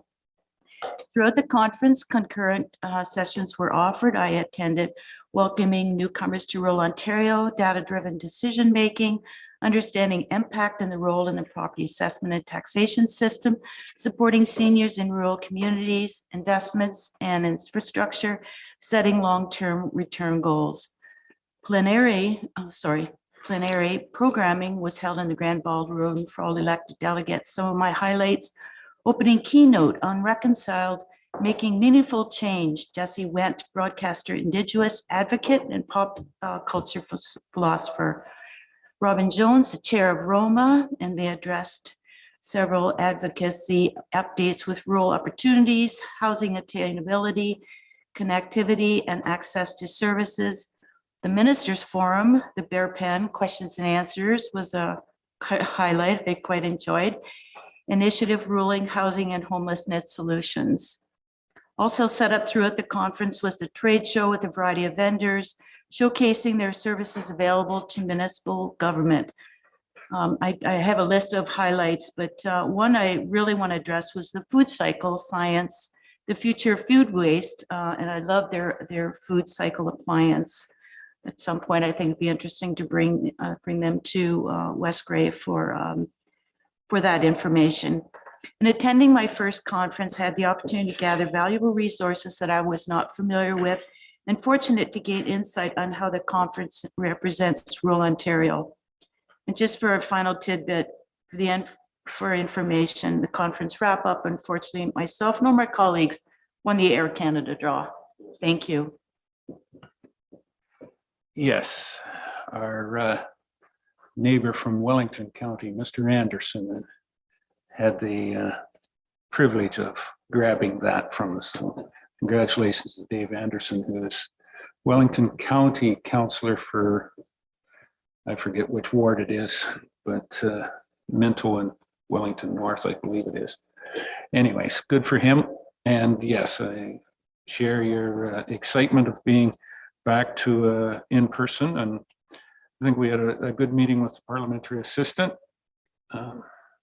it'll take a little bit more, and we'll see what comes out of the budget, whether there is any funding to offset some of our infrastructure deficit that our asset management plans put forward to us. But conference extremely well attended, and a great facility to host that and be able to have enough rooms for all the breakout sessions that were there. And certainly probably the biggest thing that was there was how the province is moving forward with housing and attainable and affordable housing aspects, and how much the municipalities are going to pay for the province's promises going forward. And that's enough from me. I won't get any deeper into it. Thank you very much. Councillor Hutchison, comment. Councillor Noon said about the conference, very good conference. I think two big issues, as you said, the affordable housing was a big issue, and lots of concern there going forward, how that's going to be funded, especially when they want to take away development charges, what puts a little stress on the municipality to do things. So that was one thing. And the whole blue box thing was interesting. There's a lot of information and a lot of changes coming forward there, and nobody really knows what it's all going to look like yet until they get it figured out. But because there's a lot of changes, so still looking forward to that, and we're in the process of that. So lots of good things, and I encourage all councils, especially our new ones, to take in these conferences. May only be able to get to one this year because of the amount of money we have in our budget, but it's worthwhile taking in the conferences to always get some new insight. So yeah, it's good to.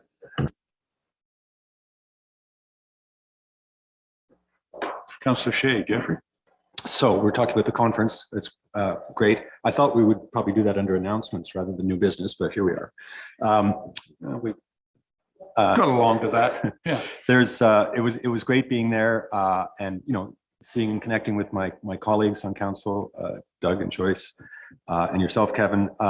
And there was a real emphasis on housing, but we didn't just see the province taking the lead on that discussion. We saw municipalities taking the lead. I was at several sessions where municipalities were developing innovative solutions to homelessness and housing across the spectrum. And I even went to one thing, I think you were there, Joyce, about seniors. And they said, we're going to talk about what seniors need in our community. And the number one issue that they had was housing. So even that turned into a housing forum. So really productive, lots of information. I also gathered some information in the booth about doctor recruitment, in the trade show about doctor recruitment. I think that he talked at the seniors thing, yes. A young doctor, which I've shared with Anne-Marie Watson, who's our doctor recruitment person here in West Grey. And I think we're going to be seeing Anne-Marie next week at budget, perhaps, or at least getting a package from her. So lots of interesting challenges, and I think municipalities are stepping up to the plate on addressing these. Thank you. Thank you, Jeffrey. Anything else?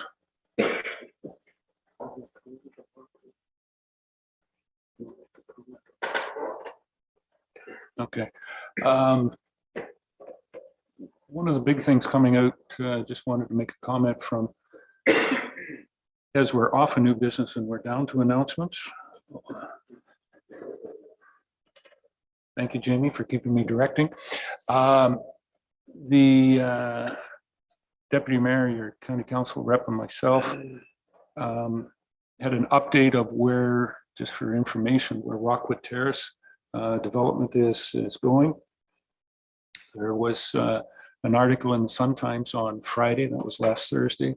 I think it's been updated.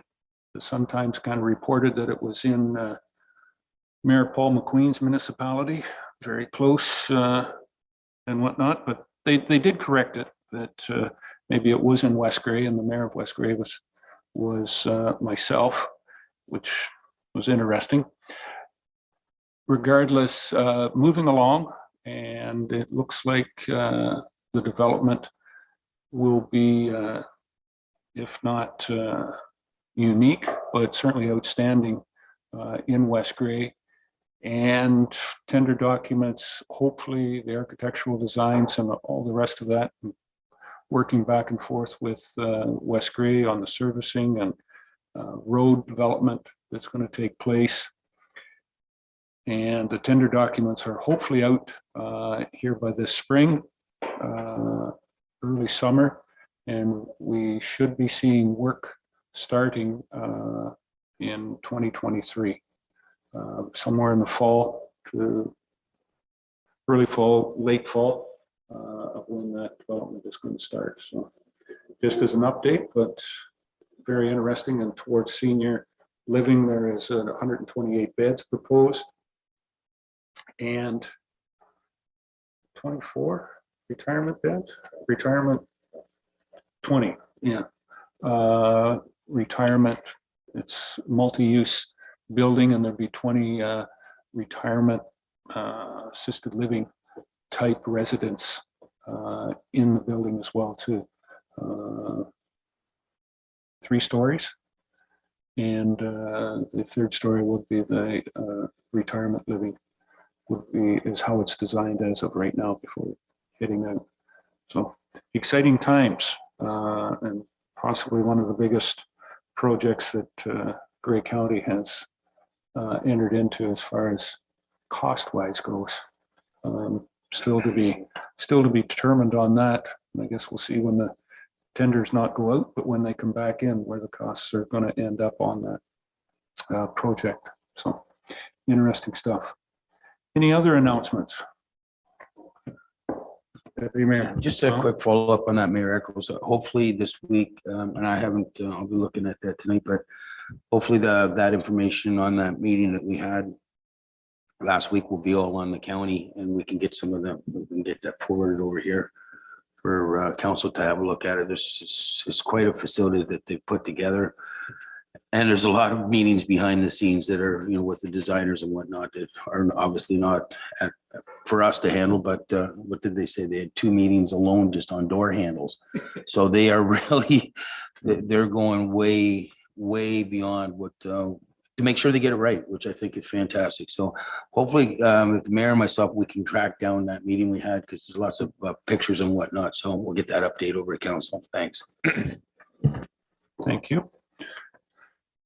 Now, they didn't say, they said they had 2 meetings on door nails. They didn't say whether they were an hour long or whether they were 2 days long, but yeah.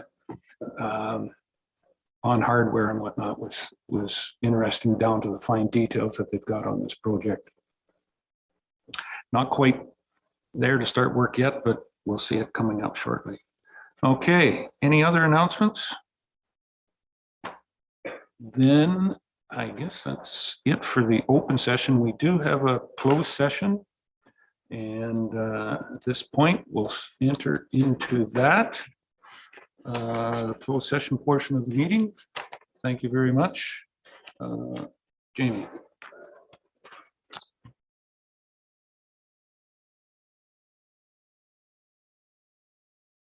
Meetings held on December 7th and 14th, 2022. Minutes of the closed session of the regular council meeting held on December 20th, 2022, and 1 matter regarding personal matters about identifiable individuals respecting public appointments to boards.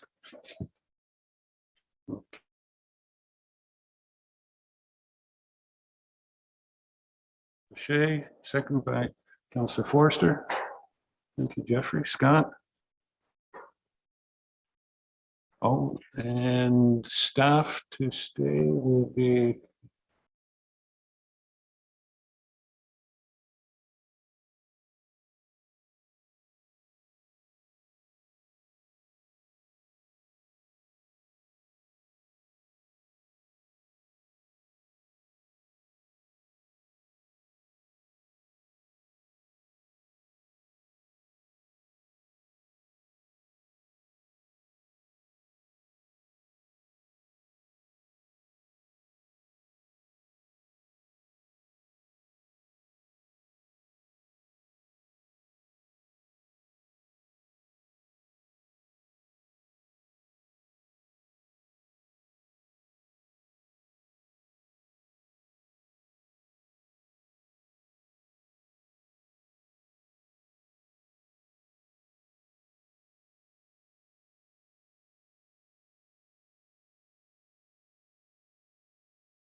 Okay. Welcome, everybody back there. We are back to open session of council and reporting out of closed session. The report would be that we reviewed the minutes, closed session minutes from December 7th, 14th, and 20th in closed session, and that we discussed a matter regarding personal matters about identifiable individuals respecting public appointments to boards, and direction was provided to staff. That's a report out of closed.